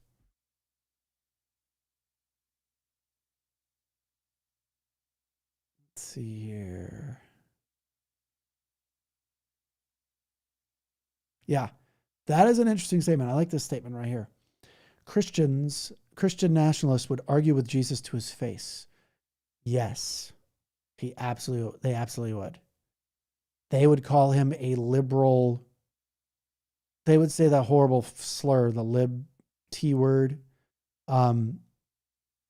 Absolutely the opposite of Jesus's teachings is Christian nationalism. And somehow it makes sense though, right? People who are Christian nationalists are all narcissistic, high narcissistic traded people. So of course they want that. They don't have regrets. They don't want to be nice to people. Being nice is no fun. They don't regret being mean to other people either. So like, why would they want to be nice? It's way more fun to cause chaos and mess with people. Like that's why they wore the Trump hats. They wanted to mess with people. They wanted you to be upset with their hate symbol. They were basically wearing the Germany symbol from the 1930s on their hat. That's what it stands for. And they wonder why. And I remember I've had so many of those Trump supporters go, I don't know why people are upset. I'm like, you're wearing the new modern day hate symbol. Of course, people are going to be upset with you. Like, what are you talking about? You want them to be upset with you. You want to trigger people into reacting, but you don't realize, you do realize, like, it's a hateful symbol. You know exactly what it stands for. Tucker is goofy, yes. MAGA cult also have a heavy Ponzi scheme aspect. Yeah, of course it does. I totally agree. And then they bully you into staying into the MAGA cult too. I know a dude that was a streamer on Twitter, or whatever you want to call it, X. I call it Twitter still. It's always going to be Twitter to me. And he was a major MAGA supporter. I mean, that's all he did was spaces about how awesome Donald Trump was. And I was just like, bro, you're on the wrong side of history. I used to tell him this all the time. He finally got the idea that I was right.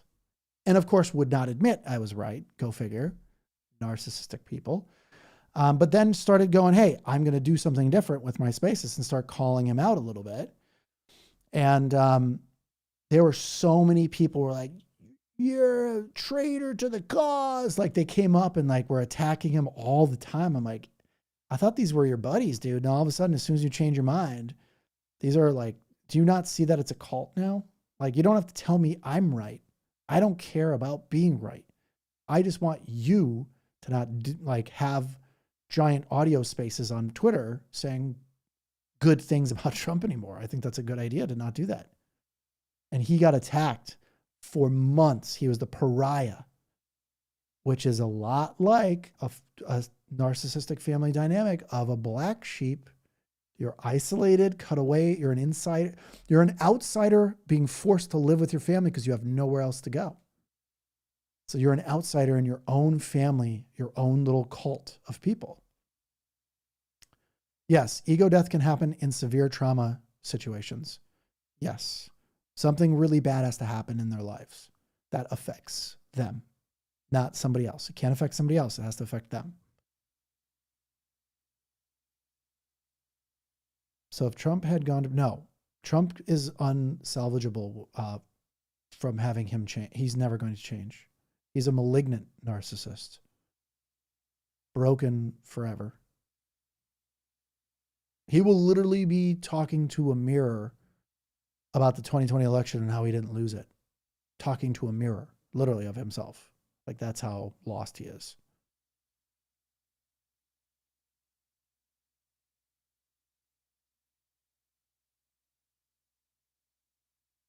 Yeah. Yep. I agree. Yep. Your video about the blind survey, Democratic, Republican. Yeah. Yes, that is correct. They sold a brand, not a policy. 100%. Yes. You know, what's even more interesting is like most Republicans love. Are you live on platforms besides TikTok, Facebook, and YouTube? No, I was going to do Twitch, but I don't really know much about Twitch.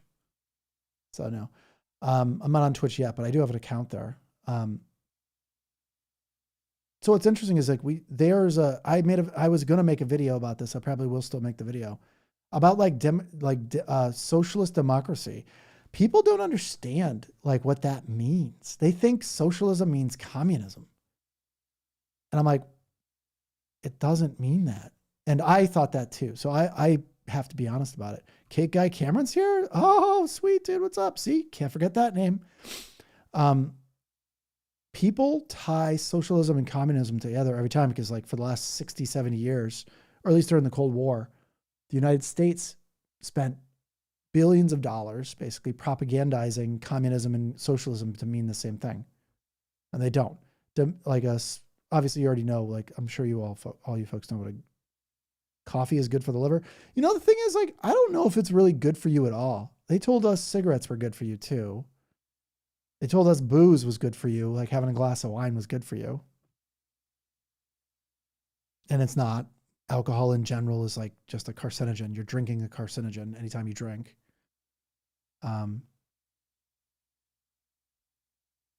So I think what they did was, in this study that I read, is that they pitched social democracy to Republicans, and 99.9% of those people said, I am all for that. And then when they put the real name on it, they called it socialistic democracy, they were all like, oh, socialism now. And it was the exact same thing, same everything. And they were all for it. They just, healthcare for everybody, all these things, they loved it. All of them ate it up. Like one guy was like, nope, no thanks. But it was just like thousands of people were like shown a social democracy thing with a different name on it. What if the United States was just like this? And they just removed the name social democracy or socialist democracy. They were all for it. They wanted it so badly. The coffee is good for you. The world is safer if I have it. Yes. I get it, dude. I love coffee, man. I effing love coffee. But I sleep so much better with not drinking coffee on a regular basis. So if you ever have trouble sleeping, stop drinking coffee for a little while and you will sleep like $1,000,000.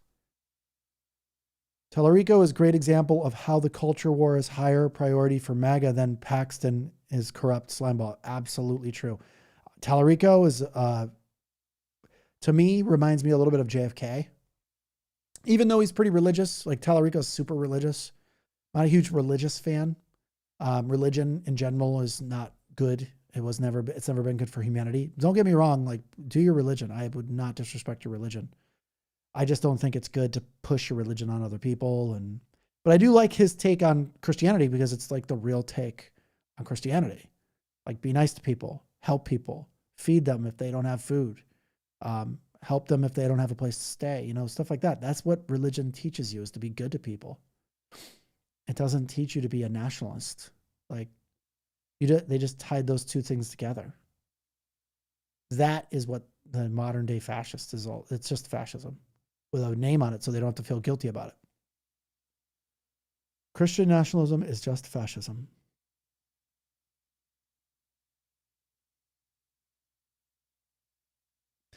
Yeah, what's interesting is like billionaire narcissists. Yeah, so Elon Musk is absolutely a broken person. Super broken dude, super privileged dude. He might have Asperger's, which, again, Asperger's does hit people differently. So he might not be able to he might not feel empathy like you do. So because of that, he has no empathy until it affects him. Then he wants empathy. I don't know if you guys ever watch like videos of him, but he'll be like, oh, poor me and my Teslas are being burned. But he wants everybody to be like empathetic for him, but he's like super unempathetic to everybody else. So awful. It's such a hypocritical thing to do. They don't care about hypocrisy. Yes, they wrap racism in a flag and call it patriotism. Exactly. I don't even know if you want to call it racism. It's not even racism. They don't like white people either that don't like their movement. It's just fascism. They don't like anybody that's against them. And of course, like people of color and of other nationalities are going to be targets for these people because it's much easier to visually recognize that person's different than you because of the color of their skin. So it's like a really low-hanging fruit, like for lazy people, right? It's fascism for lazy people, racism, because you could see it so easily. Now, people like, I would say me, who is not a fascist, it's a little bit harder because I'm a pretty tall Caucasian dude. So they wouldn't naturally dislike me just from my appearance, right? It's just racism is fascism for lazy people. And it's unfortunate that I wish, I don't know. I think racism is the dumbest thing I've ever heard in my life. Like, I don't know. It's so stupid. Narcissism is a hell of a drug. Yep. Especially like narcissism trapped inside of this like abusive relationship dynamic that's going on. Chaos. Trump causes chaos, and narcissists love chaos. They're addicted to the chaos. What's going to happen next? This is like entertainment for them. And yes, they don't reflect. Don't care about people other than them. That's correct. They do not. So they don't, if they don't self-reflect, how could they ever care about anybody else but themselves? Yes. Narcissistic people always basically project out what they're feeling. And then they try to accuse you of what they're doing. It's always, that's why it's so obvious that everything they say is a confession. Everything they say, you're just like, wait, why are you, if they make fun of your hair, they are insecure about their hair. If they say something about you, your anything, whatever they're poking at on you is, or accusing somebody of doing, they are guilty of that thing. And they don't think that they're this obvious. They actually like, ooh, look at me. I'm just going to be sneaky. They're because they don't self-reflect. They just say the things that are on their mind. So they can't relate to us just as much as we can't relate to them. So they think we don't see what they're doing with their projection. So everything they say is just like, holy cow, I can't believe you just said that. Now I know it bothers you. They're like, what are you talking about? And then they deny it more because they can never be wrong. And they're narcissists and they don't self-reflect. Yeah, black sheep analogy where you have to leave to retain your sanity. Exciting. Yeah, self-preservation it is. I agree. Kind of sucks though at the same time. Let's see here. Coffee is good for you, Lucas. Here's the deal. I do like coffee. I'm not saying it's bad. I just think it's funny that we thought alcohol was bad. Or alcohol was good for you too. Everybody was telling you that, like, have a drink of alcohol. It's good. 1 glass of red wine is good for you. You know, it's been told to us like for as long as I've been alive. And, you know, come to find out, alcohol is just straight up zero benefit to you because it's just propaganda. And then if you tell people, what I find the most fascinating, if you quit smoking, people like celebrate you. And if you quit like doing drugs, people are like, sweet. If you lose like a lot of weight, people are like, sweet, congratulations, it's amazing. All these things, you got a pat on the back, holy cow, great job. If you say you quit drinking, they're like, ooh, what's wrong with you? You got a problem? It's like, no, I just don't want to drink. I think it's interesting that instead of all the other people who quit doing all these things, they get this pat on the back. But if you quit drinking, you've got the problem. So I think that's interesting that people will like, I've done it so many times. I have not drank in 3.5 years by choice, not because I had a problem. I can't even believe I have to say that out loud. Cali sober, nice. Until the next time you drink. Cali sober, I think means you're smoking something.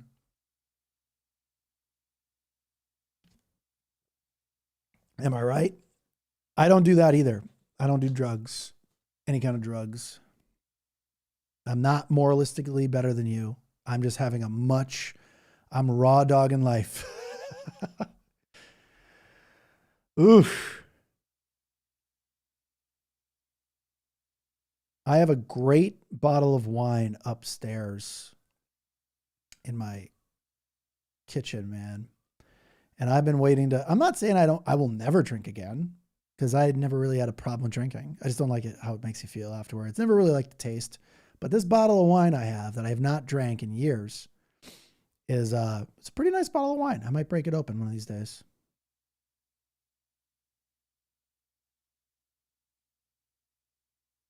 I don't do cake guy, man. I feel you, man. I know a lot of people that smoke that stuff, and I've never smoked anything.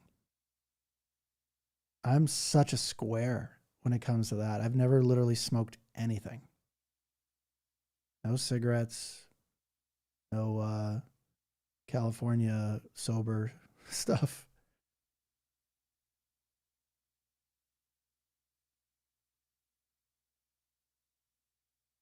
Nice. That's pretty cool. Dan, I like it. Got me up on all three. Sweet. I don't even have myself up on all three.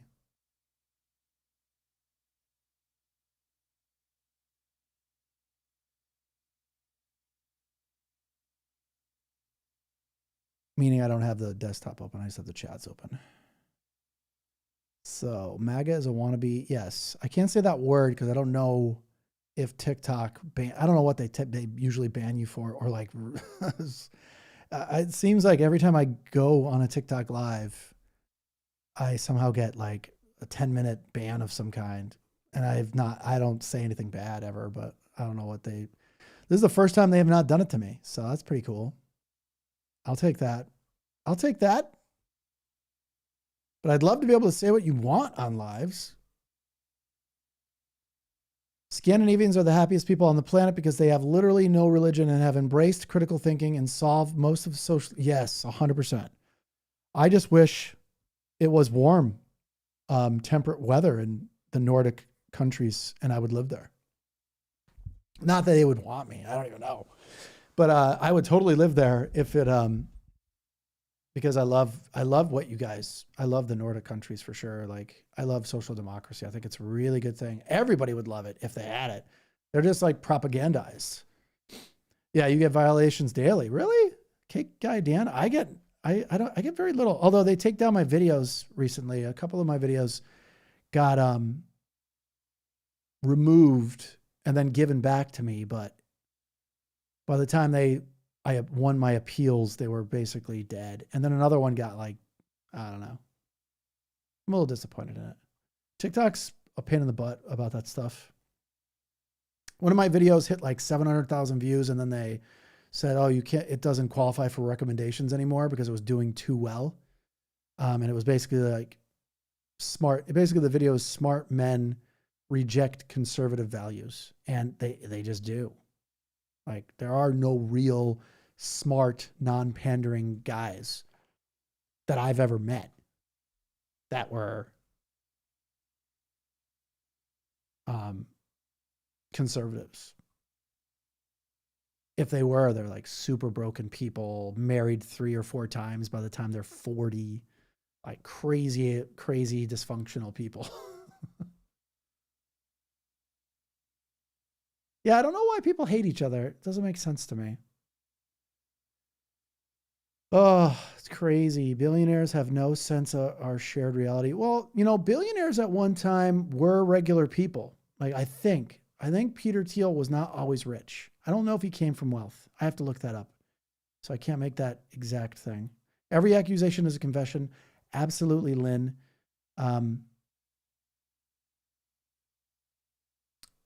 Absolutely.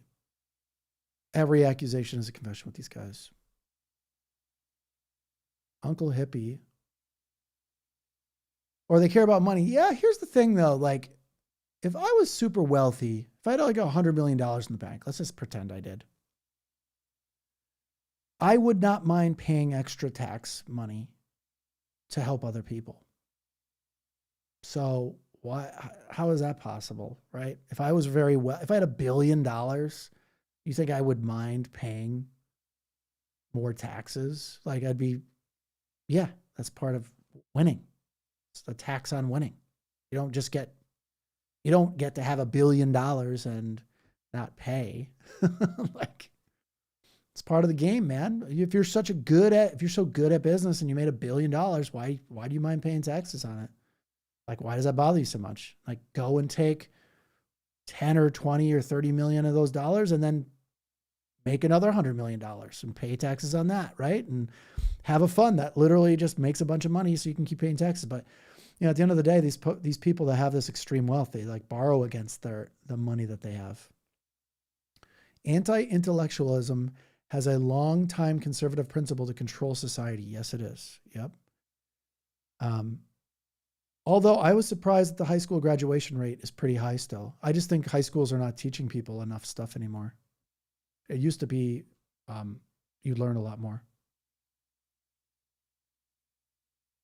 Teaching of Jesus reflects principles of socialism. Of course it does. The real teachings of it. But clearly we're not being taught that anymore. People are being taught the antithesis of that. You can't teach Jesus right now because it's now taken over by nationalists. You can't say Christianity ever again, at least for a good long time. I would not use the word. If you tell people you're a Christian, they're instantly going to think you're a white nationalist or a nationalist. I would absolutely not say you're a Christian currently. Some people have no personality who alcohol. Some people have no personality who alcohol. I don't know what that means. Yep, you lose a lot of weight when you're drinking, when you're not drinking, and here's why. You don't make bad decisions in food options. When you're drinking, you snack a lot, make bad choices with food. You also just eat a lot more. And yeah, it's bad for you. It taxes your body. Nobody wants to hang out with you anymore when you quit drinking. They don't think you're fun anymore. Well, I agree. I agree with that statement. I don't think I'm not fun anymore. I just don't want to get schlitzed. So I'd probably drink if it was worth it. But it'd have to be worth it. Let's see here. I used to run my 3 miles PFT while smoking Marlboro Reds. Dude, that's crazy. Cigarettes are so bad for you. Vape and cigarettes. People who do that stuff, to me, that's like Looney Tunes to me. Cutting like decades off your life.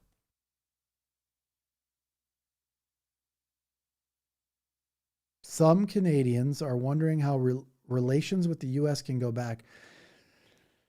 Yeah, I don't know. I don't know how they go back, but we have to fix our election. We have to fix the laws of our country so people like Trump can never get into power again. That's the number one answer. California Sober is the name of my new strain. That's hilarious. It's a good name, dude. I don't hate people who I don't dislike people who like smoke or drink. I think it's great. Go for it if you want to do it. I'm way less fun when I don't drink also. I completely agree with that. But I'm learning that if you center yourself around drinking, it just gets Maui wowie. Dude, I love Half Baked. That movie's great. Big fan of Half Baked. I'm a big fan of movies in general.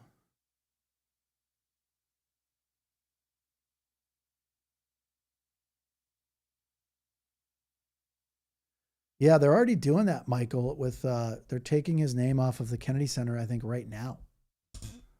That sounds pretty awesome.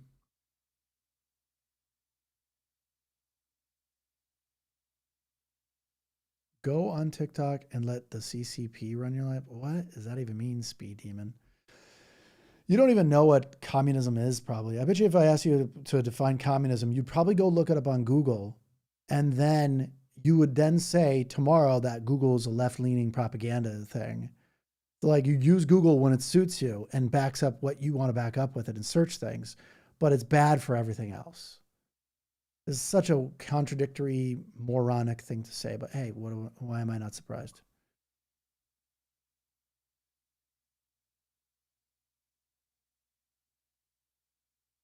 Peter Thiel, I don't know if he's scary.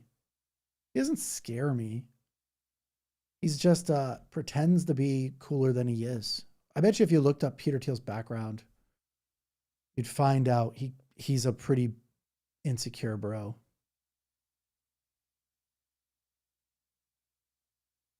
Why does he look like he's like 500 years old also? Peter Thiel looks weird. I'm not trying to attack his appearance. I'm just saying, like, For a guy who likes to mess around in other people's lives, like he looks not healthy. Looks like I don't know, he looks like I don't think he's a smoker, cigarette smoker, but man, he looks like he's been chain smoking for 40 years. Maybe that's my take. Maybe you guys think he's a good looking dude. I don't know. I can't tell. He looks haggard to me for being in his 50s only. I quit smoking. Where did I just see that? There it is. I quit smoking cigarettes back in 1977. Nice. Before they almost everyone knew smoked. Yep. I was riding home from work.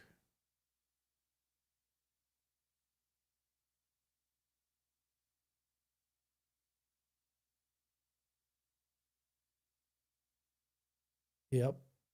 That's crazy. I can't really relate to the cigarettes, but I can imagine it's probably like drinking coffee. You smell it and you're like, oh, it smells so good.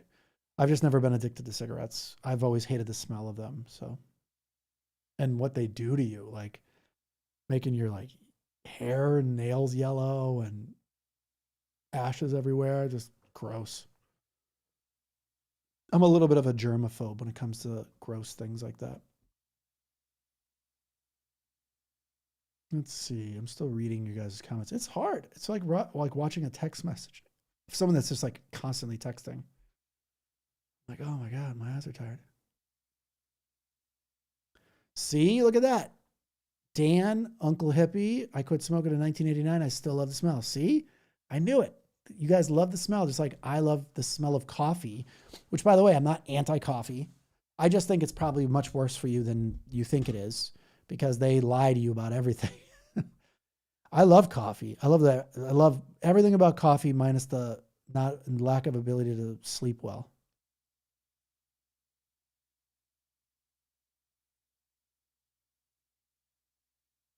Let's see. If MAGA is a cult, aren't Democrats also a cult? Yeah. Total false equivalence. Here's the deal. You just saying that makes me realize like how ignorant you are. And not just that. It's like you're one of those people that would wear like one of those like a 1930s Germany symbol on your hat, walk into a place and go, why is everybody upset with me? I don't know why. Where's my pearls to clutch? You know exactly the difference, bro. There's no cult of Democrats.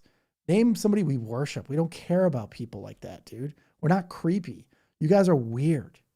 So weird. Here's the deal is exactly the example of weirdness. You're a weird dude or girl. I can't tell with your username. That is weird to say. Oh, look at me. I'm like addicted to this like 80-year-old man. Oh, why don't you worship? You must worship people. That's the thing with like narcissistic troublemaking chaos agents. These people will think you do the same because they can't imagine someone not doing what they're doing. That's how narcissistic these people are. You can't relate, or you're just in here to cause trouble, which means you're a sadistic person who's just like saying, it's funny, like Destiny, there's this streamer named Destiny. If you guys watch him, if you don't, go check him out. He's really good. He takes the gloves off with these moronic people. And that's the kind of person I am too. I'm not going to just let it slide. I'm not going to just be nice because you're saying something awful. Because you say something awful in a calm, nice tone of voice, as far as I'm concerned, like GFY, dude. Like, I don't care how nice you say something. If you say something awful, you're an awful human being. You're, man.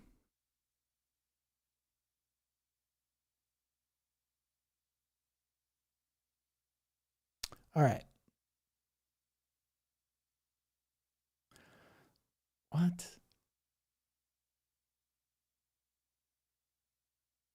I don't know. I don't know what's going on. Yeah. Here's the deal. Is I think it's just like some little, probably like a 19-year-old loser living in his mom's basement or something, and just like, hey, I got nothing to do on a Saturday. Let me jump in here and cause some trouble. It's probably like literally just got done playing Roblox.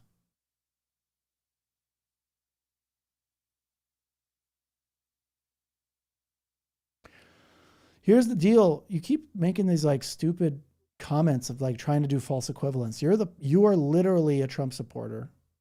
So just stop saying it. That's what you are, man. Even if you swear to God you're not, you are.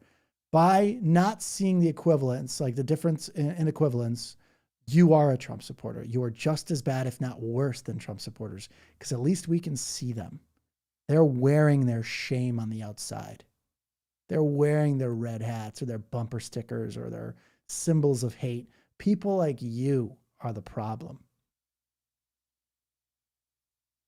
Trump is evil, no doubt. Is that what you just said? Dude, you're trying to make a false equivalence. What do you mean, no doubt? You should probably convince yourself that.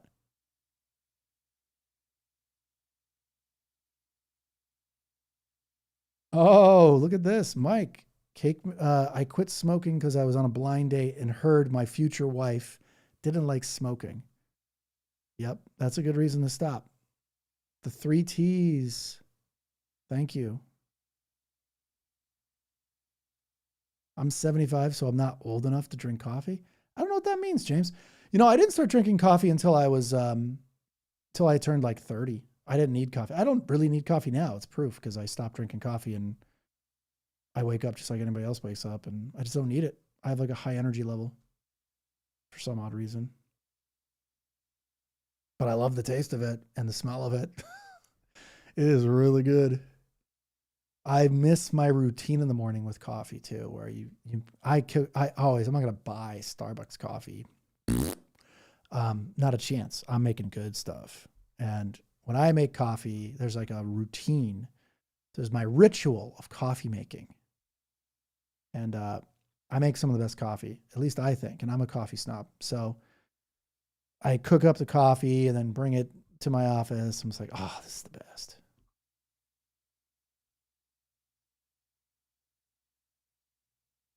The years of coffee in your files.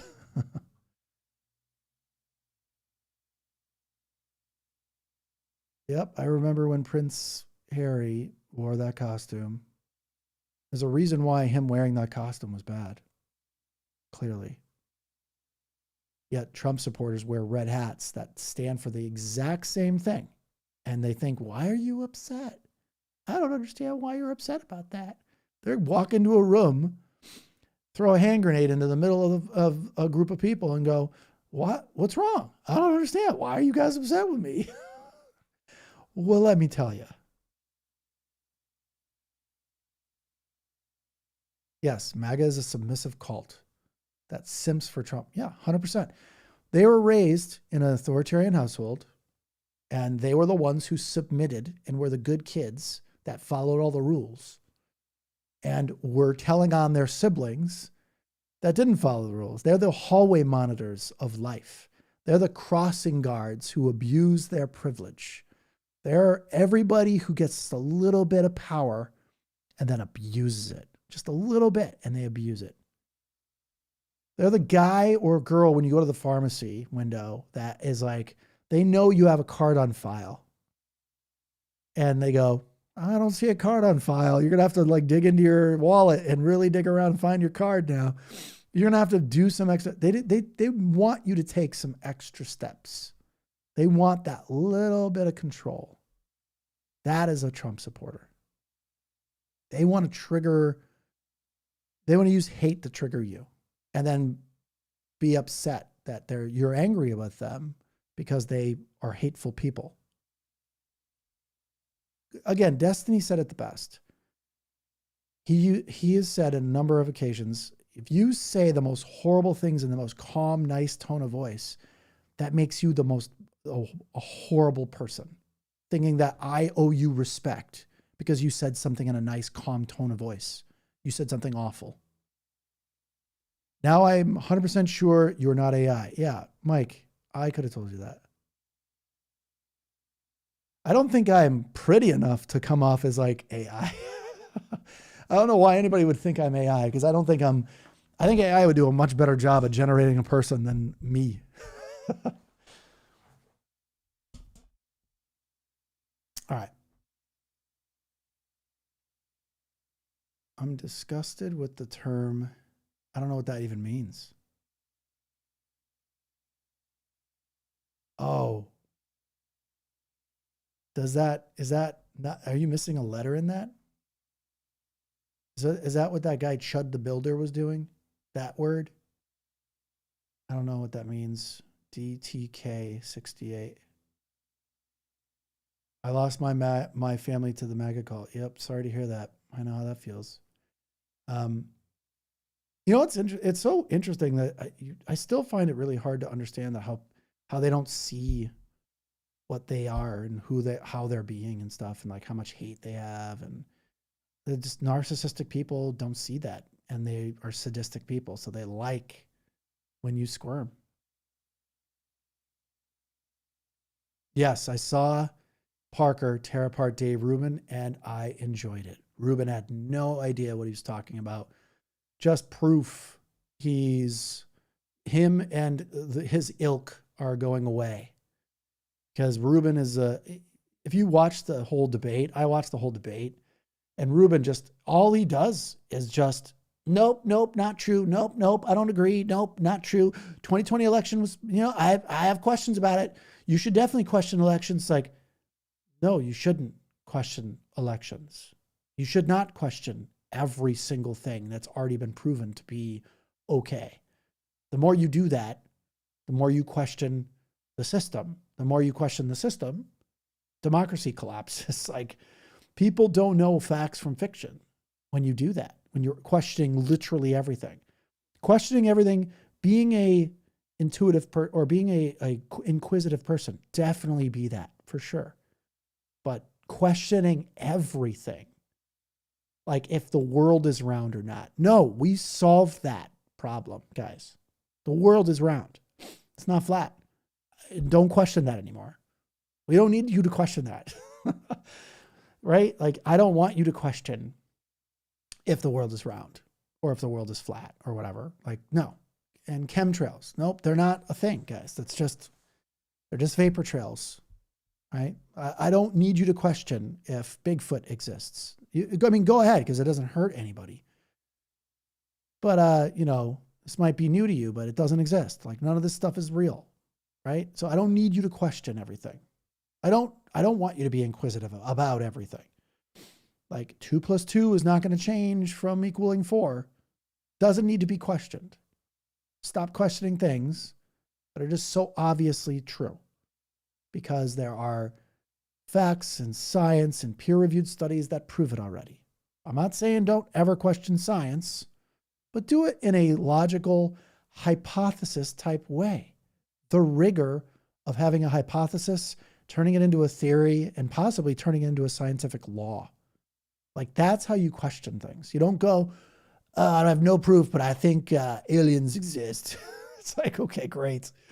Got any proof? Nope. Just some grainy image that someone put out, and that's it. It's proof. It's like, that's not proof. No, that's proof. Sorry, that's just true now. And I'm just going to talk over you. I'm going to talk louder than you. That makes me right. No, stop talking. I can't stand you people.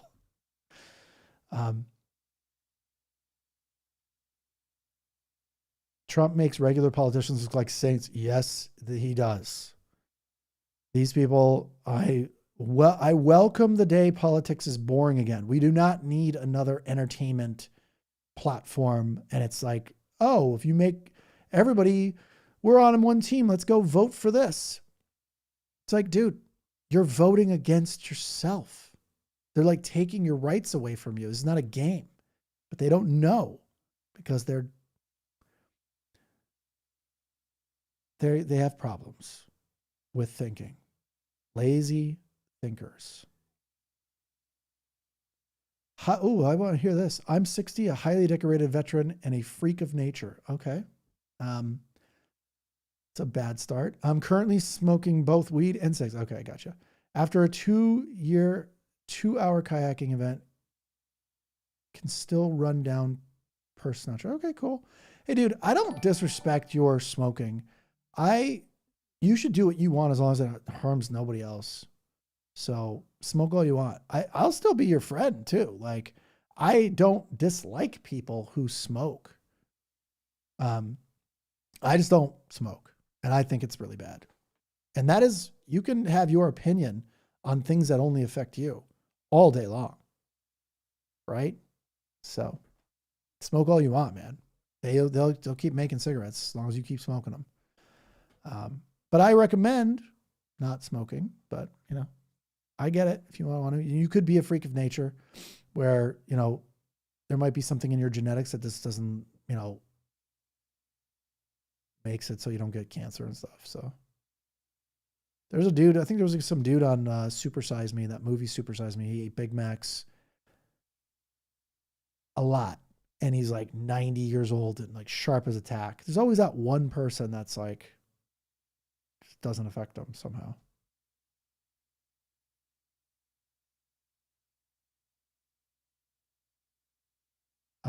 Coffee is a unique taste, but the smell is so good.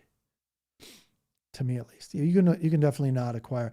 I don't have a taste for any alcohol either. I've never liked the flavor of alcohol. I don't know how people be like, ooh, that tastes good. None of it. Even wine, even really good wine. There is some decent flavored wine out there. I love certain wine. Very expensive wine. And some of it tastes really good. But at the end of the day, I still kind of regret drinking still. I still am like, oh God, I still like, I don't know. I like the effects of booze sometimes, but.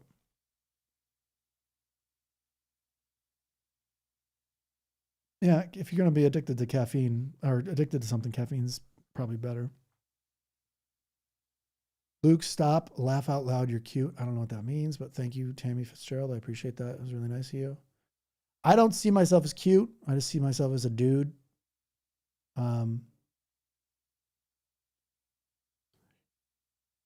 A maggot told me last week that I should try some kindness. Oh, that's too much. That's funny. That is funny.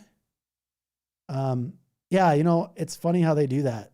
They will say something in a nice, calm tone of voice. Like, I deserve respect. It's like, no, you don't.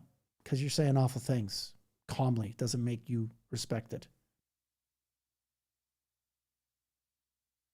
AI, please mix John Lovett. I don't know who that is off the top of my head, but I definitely know who Robin Williams is. And name him Lucas Bean. .f/.exe. Run an AI to build a Lucas Bean, are you? Dude, your videos are great. Thank you so much. Can tens of millions of MAGA really be cluster B? Yes, they can. And I'm not saying they're narcissistic personality disordered people, but they're high in narcissistic traits. So yes, absolutely they can be. I've met lots of people who are high in narcissistic trait people, like well over 1,000 people I've met that are high in narcissistic trait people that were not diagnosed as. I mean, you have to go to a psychologist, psychiatrist to actually get diagnosed. So you realize how many people are really out there just with high narcissistic traits, high sadistic traits. There's tons of them. There's so many of them. You do the math on who his base is right now. His base is, I don't know, like 30 million, 35 million maximum right now that support him. That is absolutely a number I could stand behind, saying that they have high narcissistic traded people. But that's just me. I'm not a psychiatrist, guys, that wrote like some crazy paper that's been celebrated for like 100 years here. Like, I'm not Sigmund Freud or Adler. I feel like I'm just observant, but I go off of science and facts and peer-reviewed studies. And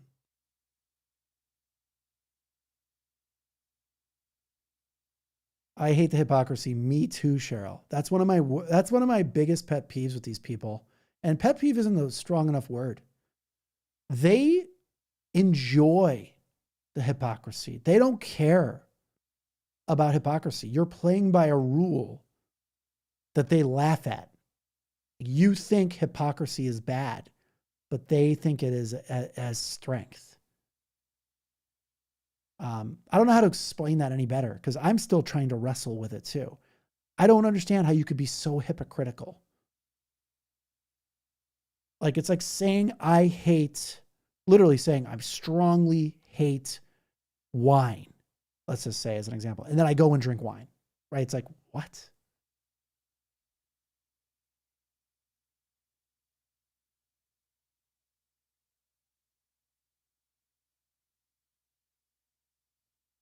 I muted it. I hope you guys didn't hear that, but I muted it so I can sneeze. So the hypocrisy is probably my worst thing too for them. They just don't care. There's no rules. So they don't see hypocrisy. They don't care. Like it doesn't even cross their mind that they're being hypocritical.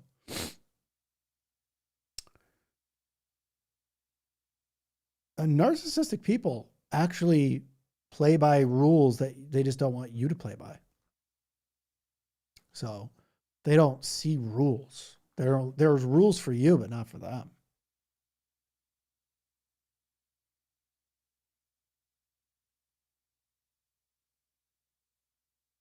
Some of the comments you guys leave are kind of crazy. I'm reading every comment too, so you guys might like that. So, Democrats, here's the deal again. Democrats take your rights away too. Democrats take the rights away from you too. Yeah, totally, bro. They totally take your rights away, dude. They don't take anybody's rights away. They're for people's rights. Here's the deal. You are such a you're such a peasant. You're a weird, strange dude. You're such a weird dude. It's just weird comments. Super Turson 4991. Thank you so much. I appreciate that. Good times.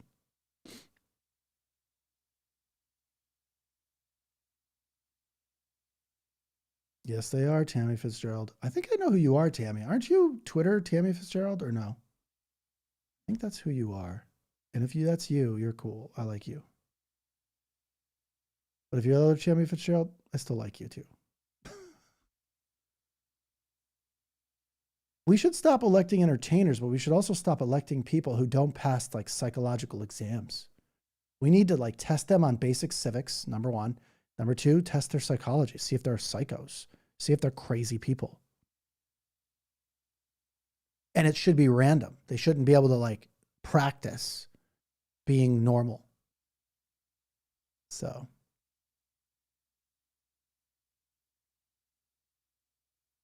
Do you think MAGA is affected by us not having local national wars? I don't know what that means.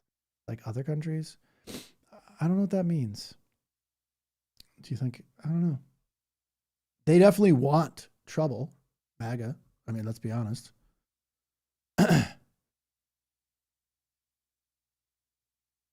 What's the psychological reason for gay MAGA followers? My dad is. Yeah, they hate themselves. They are filled with shame and they are taking out their shame on other people. I have a couple of videos on that. The shame, how most MAGA people only know one feeling is like shame, which turns into rage. And that shame isn't like, oh, I feel bad about myself. Shame. It's this voice inside their head telling them they're not enough. They're not good, or you should be shameful of this. But they don't know what that feels like because they don't self-reflect. So it turns to like anger and projection onto other people. I gave an example earlier where a fat person that's a MAGA supporter making fun of other fat people. And it's like, you're like 100 pounds overweight. What do you mean? And if you say something to them, they'll have a meltdown because you're saying they're fat, yet they are fat, making fun of other overweight people. Such a weird anomaly. These people just don't hate themselves. So.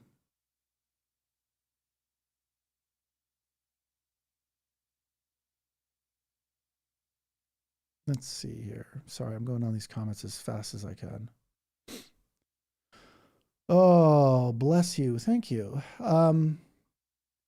You are good people, all of you. Let's see here, except for here's the deal guy. I absolutely don't understand. Okay, here's the deal. Yeah, bro. Cool story, bro.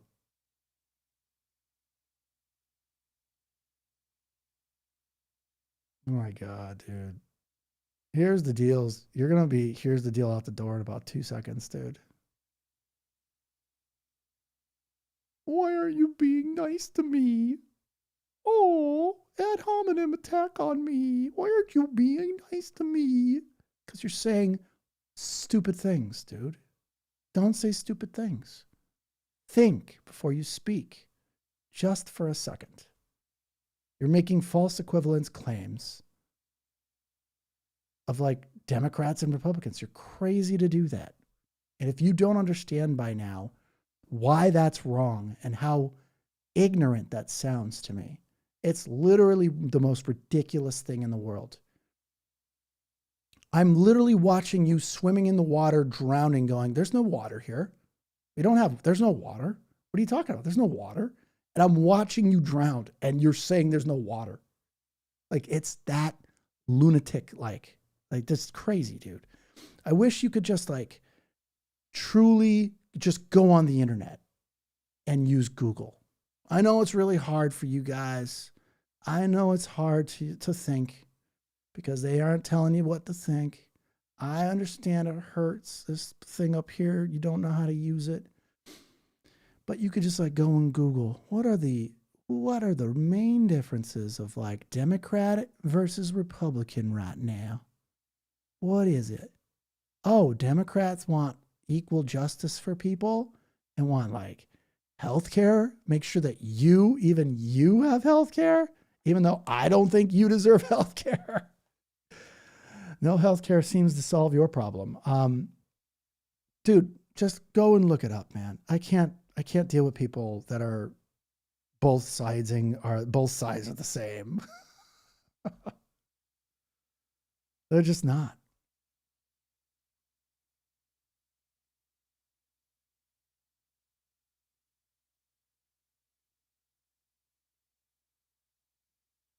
Let's see here.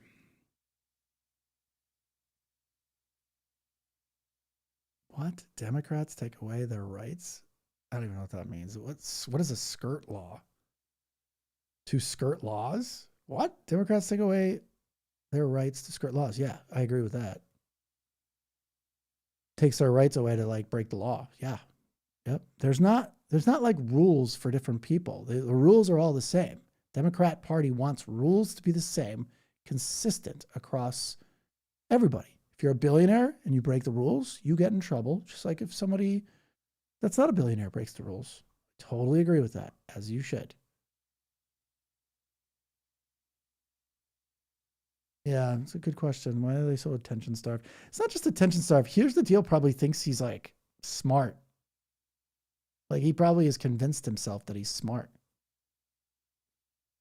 So, yeah, and he's making the comments saying also, oh, all politicians are liars. Again, the same side, both sides of the same kind of argument. Just ridiculous stuff. People like him are ridiculous people. He knows he's wrong. He just wants to. It's like because he saw a debate on TikTok, he's trying to like be a debater now. Hey, I'm going to do that. I can do that too. It's just as easy. Well, not really. Not really. You got to find someone who wants to debate reality with you. And I'm not your guy to debate reality with you. You're in the wrong house. I don't debate reality. I will never debate somebody who is not on the same plane of reality of science and facts. Ever. I have a video about it. You can go watch it. Here's the deal. I don't debate people like that. You don't get any kind of oxygen or air from a debate with me ever. You don't deserve it because you're not in the same plane of reality.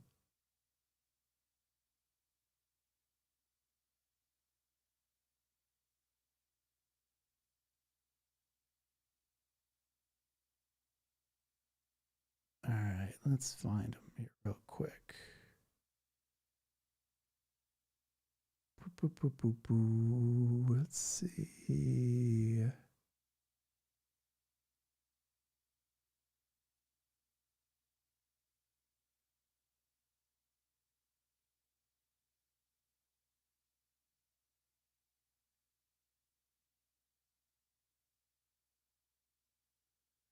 Here's the deal, has been. Here's the deal out the door. Yeehaw. See ya. You don't got to go home, but you can't stay here. Yeehaw. Yeehaw. All right. It's 4:30 already. Oh my gosh, time goes like flies when I'm chatting with you folks.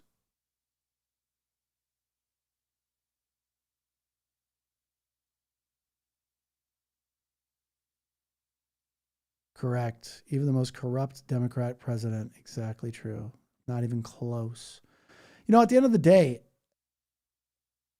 everybody that's in Congress and is a senator and even presidential people are corrupt or whatever you want to classify as corrupt. But at the same time, if we're doing like purity tests all the time on these folks, like you're not going to find a lot of people that are 100% pure in this world. So I think we have to be also careful of like purity tests on everybody. Oh, this guy said something 10 years ago. Got to get rid of him. Oh, this guy did something.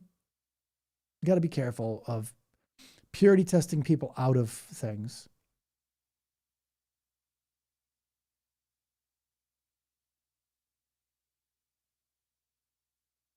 So we got to be careful with that. Never debate a fascist. Exactly. Exactly. If you're at a table with 4 fascists and you don't get up, there are 5 fascists at the table. I agree. They don't get airtime with me. They get nothing from me. They are not the same. They have a different reality, and I do not want to partake in their ridiculous reality that's just not based on facts and science. Manitoba. Where is Manitoba? 6:30, so must be in the middle. Is that Canada? Manitoba? Is that Canada? Central. Are you on Central Time? That means Sylvania, Ohio. Man, Ohio's a tough state. Oof. I wouldn't want to live in the middle of the country right now.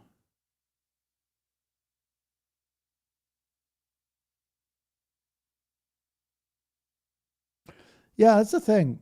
People, I think a lot of this, people, what they do is because they're either like drastically lonely people.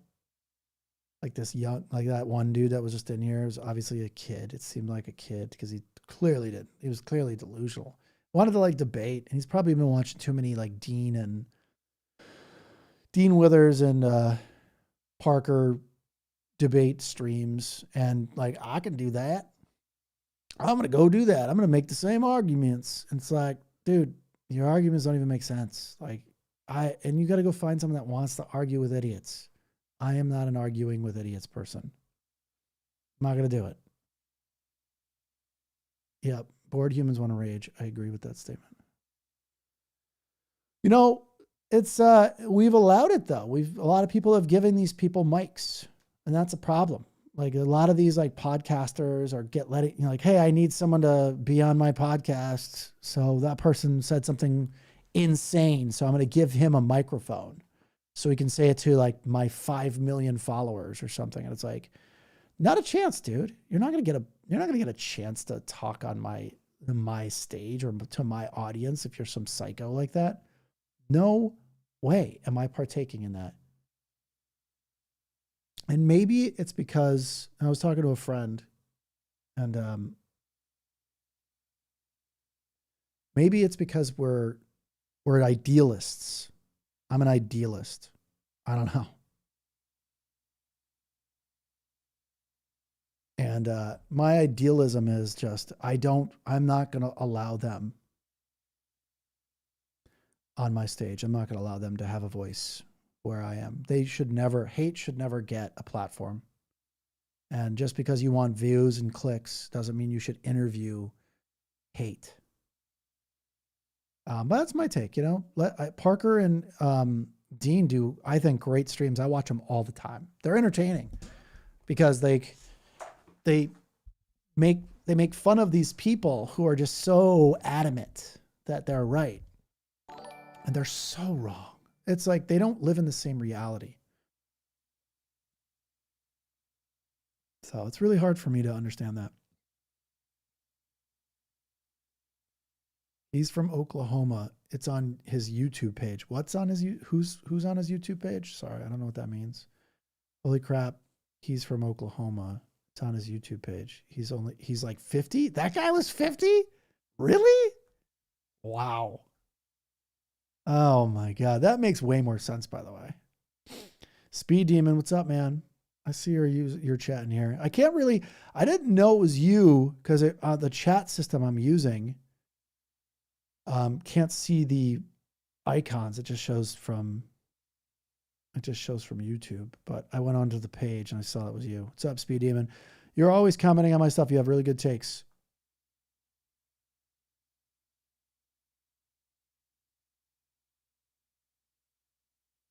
What could Trump supporters ever gain by continuing to support him, except for the very wealthy? Exactly. They can only gain self-destruction and like owning people, right? They want to trigger you, upset you. They want to. So narcissistic people, they have sadism in them as well. They get joy out of pushing you down. So if they can trigger you, they enjoy that. They want to be sadistic and like they laugh at you being in pain or you getting triggered or being upset. They love it. Chaos. They're chaos agents.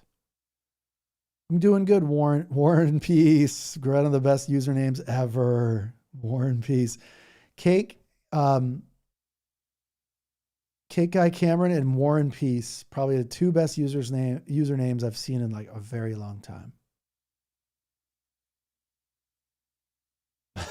Warren. I wish my name was Warren just so I could be like, yeah, I'm Warren Peace. How many people have actually read War and Peace? And then let me tell you, sorry to hear that. I had to read it. It was painful.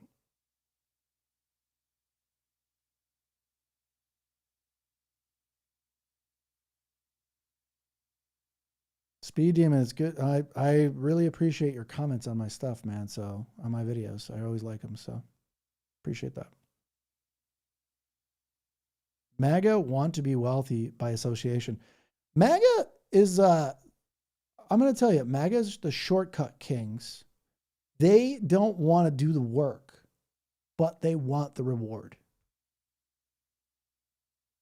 Right? So that's the laziest people and the laziest thinkers in the United States are MAGA. They don't want the work. They just want the participation award to say, I did it.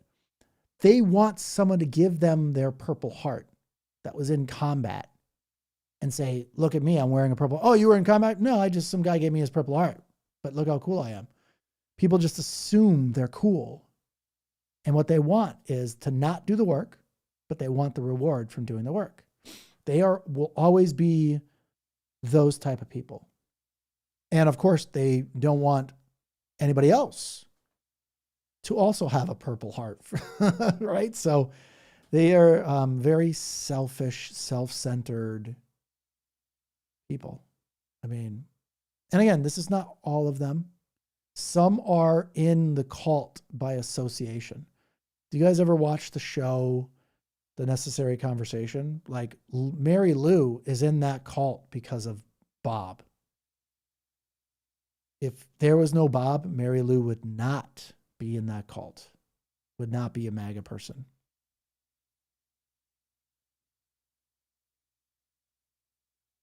But there are some people that are dragged in, but they are still adults. So it's not like you can just like give them a pass. Like it's good Germans in World War II. Like there were a lot of good Germans who just like looked the other way when bad stuff was happening instead of doing something about it.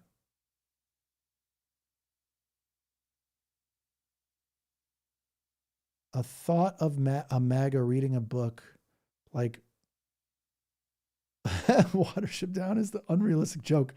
I agree. I sometimes respond to my Facebook posts because I always try to, it's funny to respond to my Facebook posts because these guys get so worked up. It's kind of funny to me. But I always like try to skip, like one of my memes I send back to them. They only speak in memes. It's so weird. They don't respond.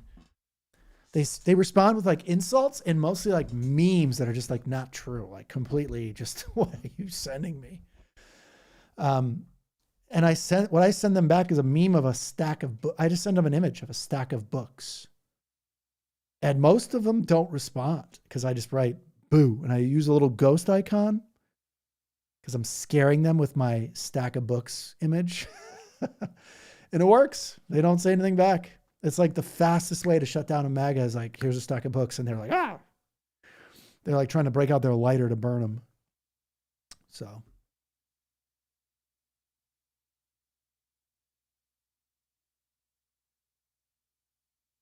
Yeah, the churches do look the other way. Well, the churches don't look the other way. There are some denominations that were fighting MAGA. It's the nationalist churches, the mega church stuff. Those people are Looney Tunes. And if you go to a mega church that's here on my chat, I'd recommend changing. I'd recommend not going to the old Walmart with like 2,000 people to watch a mega church thing happen. I think it's a bad idea. Don't talk in tongues. It doesn't mean anything. Just because you're doing la la la la la la la la la. It's sorry, it just doesn't mean anything. Like you're just doing gibberish stuff. Stop doing that. It doesn't mean anything. I know you probably convinced yourself it does, but it doesn't. I saw that firsthand. I was like so shocked one time. I was like, there's literally people like talking in tongues here. Why are they? I didn't understand what it was because I was like, there's no way that people do this.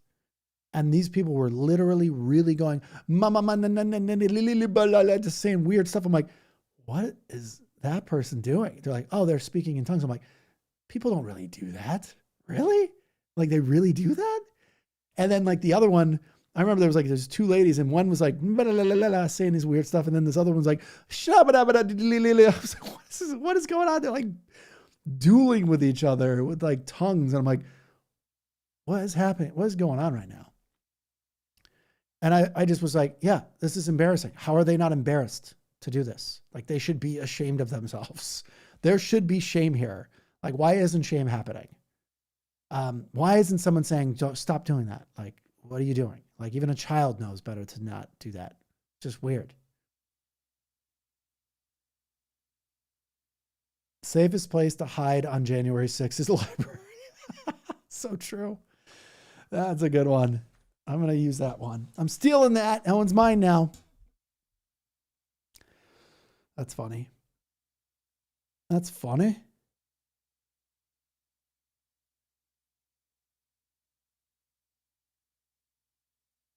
Trickle down treasure that Reagan claimed would eventually rain down upon them. Yeah. Trickle down economics doesn't work unless you have like ramifications for you not trickling down the economics. You can't just say it's going to happen and they'll do it. Most people, unfortunately, if you give them $100 bill, they're not going to go, oh, let me go break it and give you 50 and I keep 50. They're just like, sweet, I'm out. Take the 100 for themselves. Sometimes Stockholm syndrome. So I keep hearing Stockholm syndrome, and I think Stockholm syndrome is more of people empathizing with their captors and then defending the captor. You're not captured. This is like self-imposed Stockholm syndrome. you actually have to be captured for Stockholm Syndrome. And then like start to defend your captor. So like, I guess an abusive relationship could be that, right? Or you're in some abusive, like give take, like they're always like, like being very brutal to you. And then one day they're just nice to you. Kind of like the video I put out today. And, you eventually it's like, okay, they take too much. They hurt me too much to then be really nice to me one day. Like, I guess because you live with them, if they capture you or you have a lease with them or you have a mortgage or something where you're in a relationship where you can't get away, that's Stockholm Syndrome. And that's when you're defending your captor. But I don't think you could be in Stockholm. Again, I could be wrong, but I don't think you can be in Stockholm Syndrome if you can leave. You have to be captured. So if you have nowhere else to go, and also if it destroys your life by having to leave, that would be like Stockholm Syndrome, I would say. Kind of like the Patty Hearst. I think Patty Hearst used Stockholm Syndrome as the first, I talked about this last time I streamed. Patty Hearst used it as a reason she robbed banks. She said she had her defense was she had Stockholm Syndrome. She started to like do things because she started to empathize with her captors and stuff like that. Trickle-down economics is a pyramid scheme. Yeah, I think it's way worse. Pyramid scheme, at least you have some ability to win. Trickle-down economics just relies on the top person to give anything out, and they just most of the time will not. There has to be ramifications in order for trickle-down economics to actually work. But if you have no ramification, if there's no penalty for not doing it, why would anybody do it in a capitalistic society? And by the way, I am 100% for capitalism. But I'm more for a social democracy. Narcissistic relationship, lots of gaslighting. Absolutely. Absolutely. Absolutely. Patty Hearst was fun when she was a revolutionary. Was she? Yeah, I don't know much. I don't know enough about that. I was not of age to know anything about her. I don't even think I was born when Patty Hearst was running amok. I don't even know when that happened. Sometime in the 70s, right? We have to be careful with the terms we use, though, too, I think, War and Peace. Like, we put all these, like, names on things. Like, the reason why I even didn't think the term narcissism had teeth anymore, it didn't really mean what it meant until I researched it a lot. A lot of people think narcissism just means you're looking in the mirror. But when we overuse, like statements like Stockholm Syndrome, when that syndrome is like when you start to relate to your captor / abuser, of course, in abusive relationships it can happen for sure, especially if you're trapped in one and the person you're scared that you could be really badly hurt, and you're scared to leave because of that, or they're holding something over you as well. Stockholm Syndrome is you having empathy for your captor. It's not, I guess it is. I guess you could say it is. Yeah. Kind of makes sense now that I think about it. I guess you could say it. I just don't like using these terms in like pop psychology to take the teeth out of them.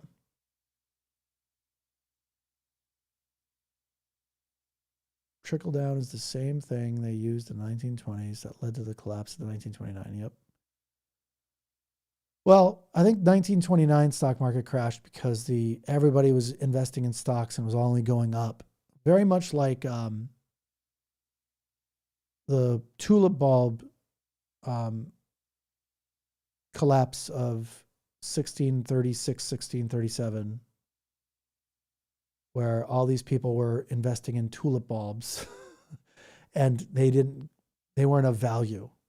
And eventually it got to a price where people were just like, hey, this is just too much. And the entire economy had collapsed from it.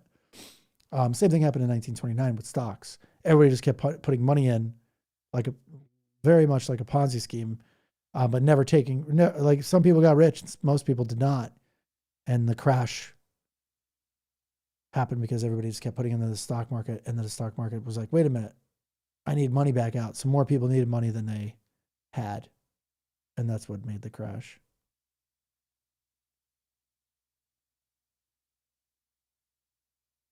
Yes.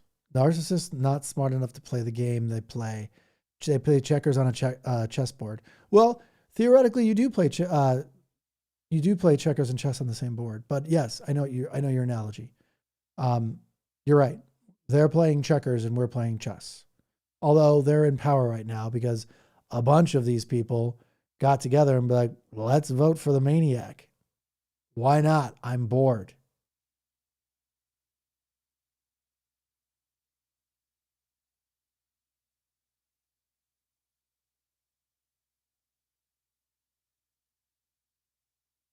I don't understand the meme.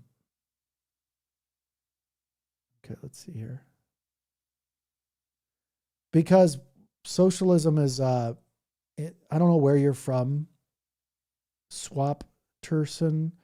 I can't pronounce that, sorry. I don't know where you're from, but socialism in America was deemed as an existential threat to the United States in the Cold War. They called socialists and communists the same exact thing.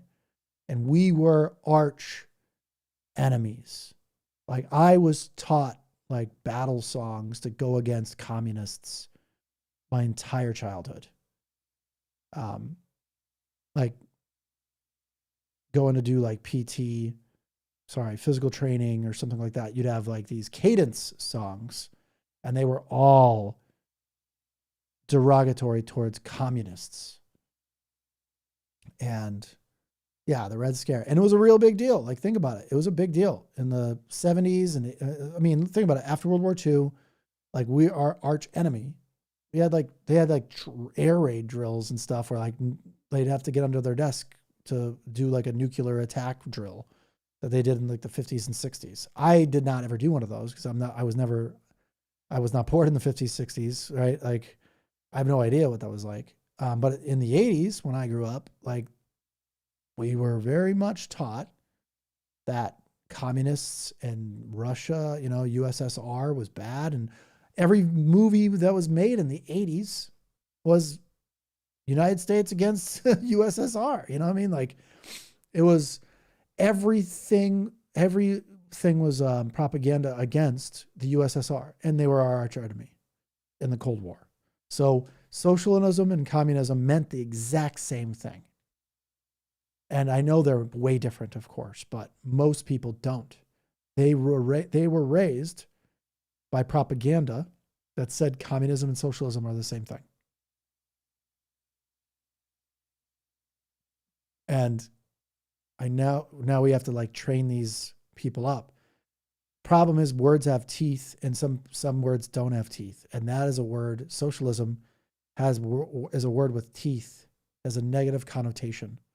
So we actually have to change the word. You could call it socialism in the background, but the front end needs to look like something else. You can't call it socialism because we already know what the reaction is going to be. So that's that's my thing. That's the marketing side of me. It's like, dude, once you know a word either does not have power or has power, like don't use the word.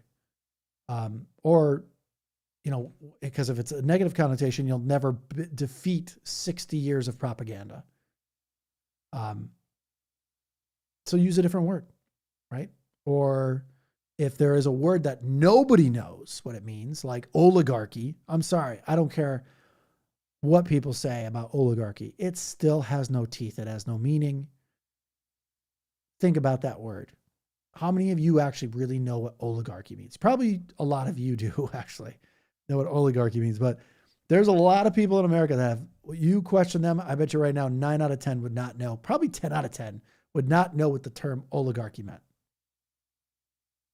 And yet we have a campaign across America right now that says stop the oligarchy. It's like, what does that even mean? Right? So it's like, don't use words people don't know and then try to train people on new words. The pioneering cost is too high. So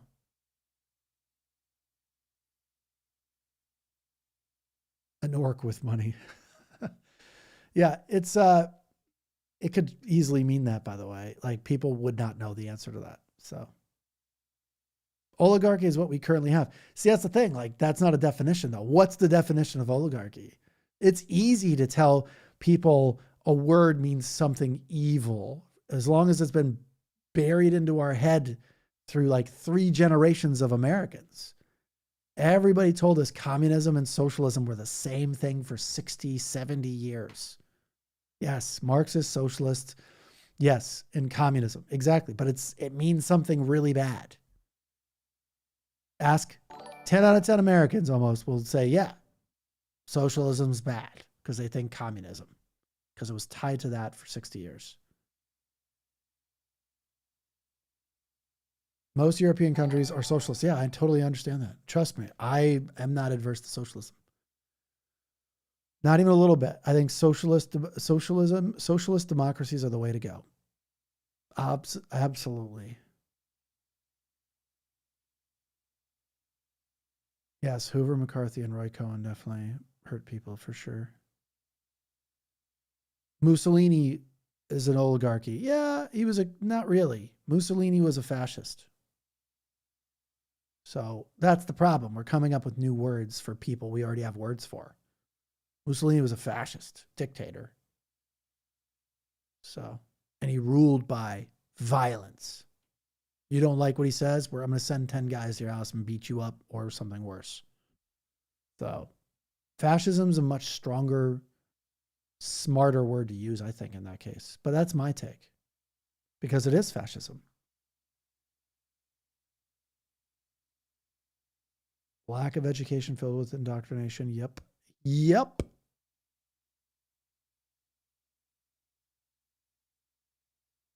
Anyway, all right. I've been on for 3 hours, and I only said I was going to do 2 hours. So it was great chatting with you folks. Again, amazing. Health and happiness. Thanks for being here. You rock also. Good to see you all. And I'm considering doing this daily, but I need you guys to show up. You just got to tell me what time I should do it on a more regular basis. Right now, I'm only doing it once a week. I love lives, though. I'd rather have somebody up on the live talking to. It's a lot more fun. But yeah, see you guys later. Have a great night. Thanks for showing up. Yeah, duck and cover. That's exactly it. I love you too, Adriana. I celebrate your whole collection. Thanks for being here, guys. I do appreciate it.